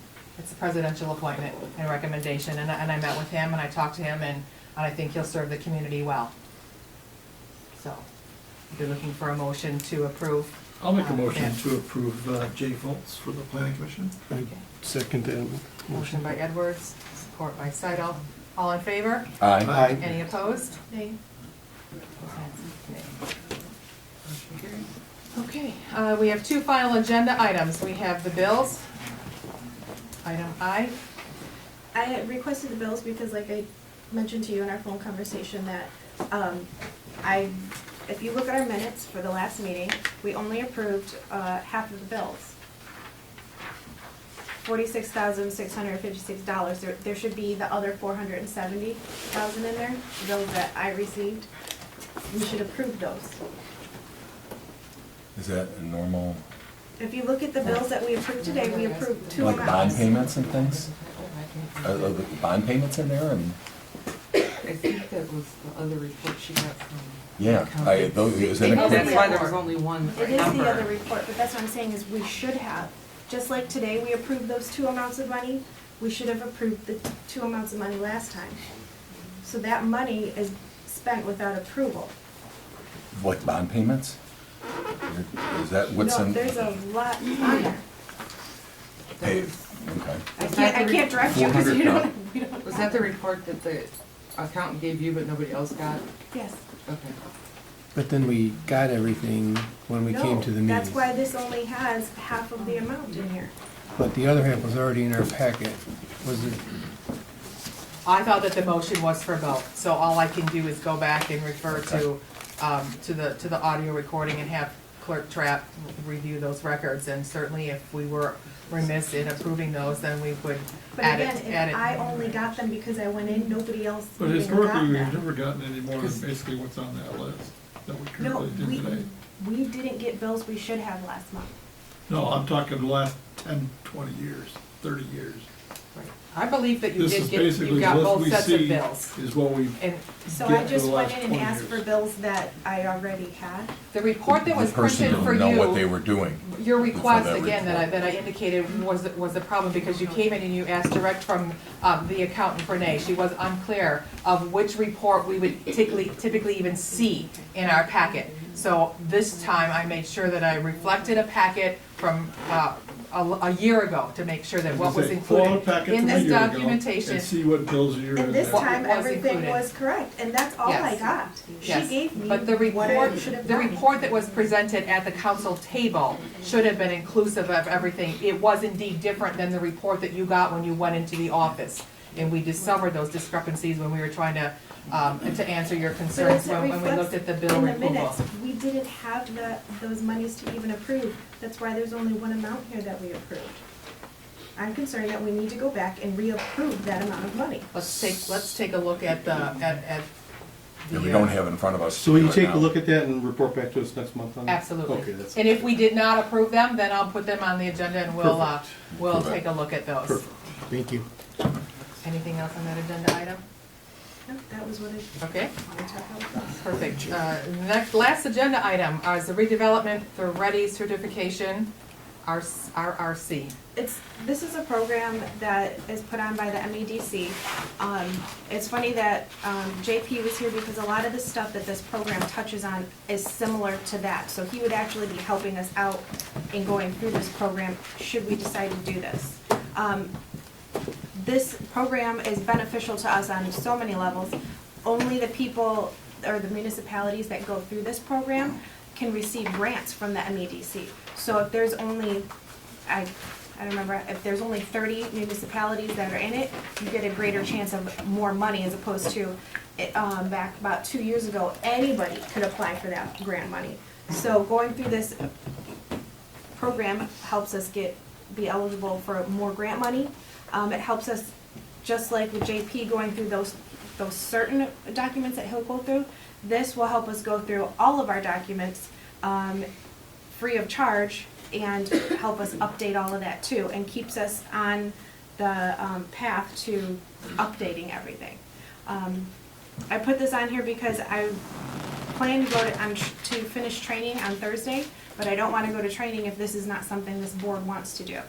So, I guess I'm still not sure exactly what it is we're talking about. I don't know what MEDC is. It's a state program that if you get a certification that you can be available for grants, but we have to have our ducks in a row. We don't have a master plan that's updated. There's a lot of things that we and need that's to what this do. will do. By entering into it, it's just called the initiation phase to show that you're interested, will help us do all of that, update our master plan. JP will, by doing those things, he's actually taking care of some of the stuff for us. So maybe we can reach out to JP and make sure that that's included in consideration of what It was all part of what we realized has not been addressed in quite some time. The master plan hasn't been updated since 2008. We were supposed to, at a minimum, the planning commission is supposed to review that every year, and then we're supposed to adopt that every 5 years, so that hasn't been done. So that's part of the compliance certification study that JP is doing to bring that master plan up to date and look at working on those things so that we may be someday in position to take advantage of this program. But It may be folded into what JP's doing. Right. They'll go hand in hand. It would be perfect to do them together because this is asking for those updates. And we will also be able, what happens is the MEDC then, if businesses come to them, they say they only direct those businesses to the municipalities that are redevelopment ready certified. So we would be getting people into our municipality that would want to be in these shops. So by, this is, again, is also a free, I think we should just incorporate that in what the county is doing with us. Have JP they're gonna take a whole list of things and let's include this. Well, the thing is- But if it's a class you need to take, that'd be great. well, that's what I'm saying, is the thing is, in order to do this, we have to initiate, we have to have training, which I've already done the first half, but I didn't want to go finish and do the second half if we didn't want to do this.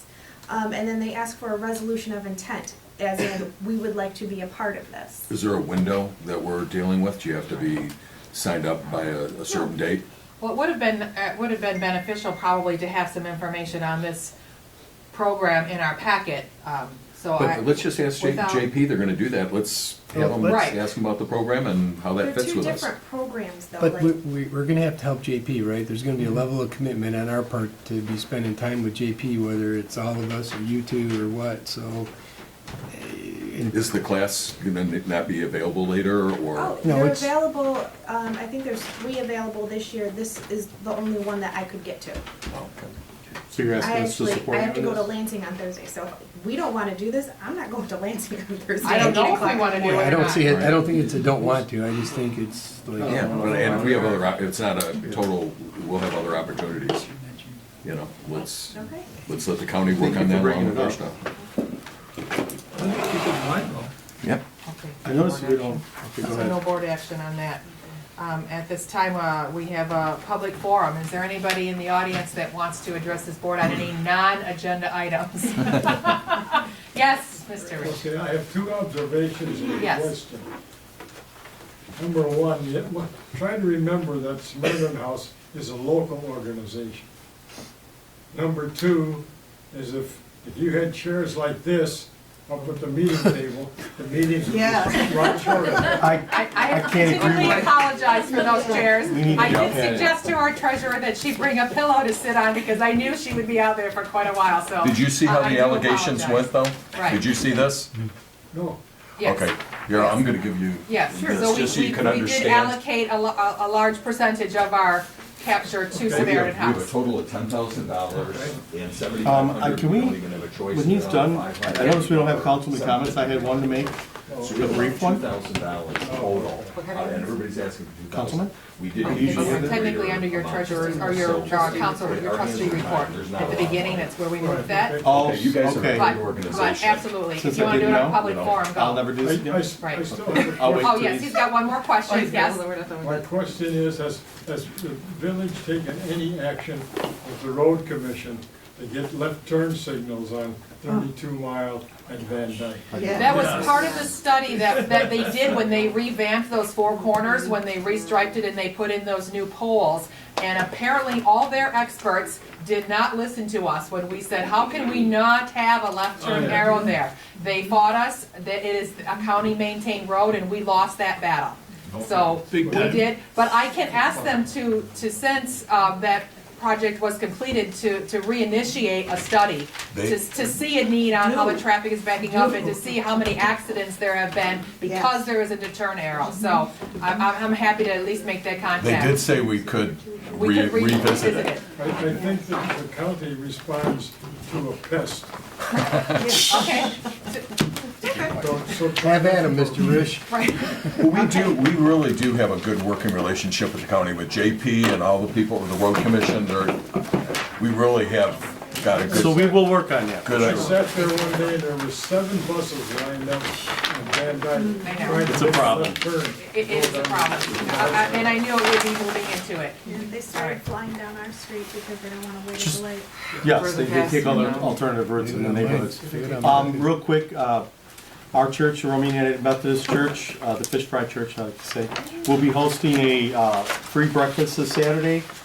Judge LeDuc will be there speaking on the opiate epidemic, the problems in this area, and what they're doing to, hopefully try to resolve those.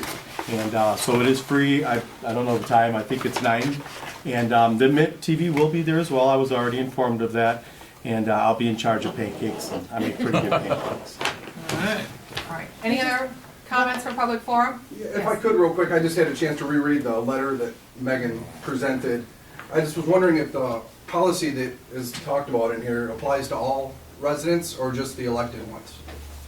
No. For it would- requesting information? It would be in the performance of her duties as trustee, as indicated in the second paragraph, those requests. So it's just for the elected people that we've elected?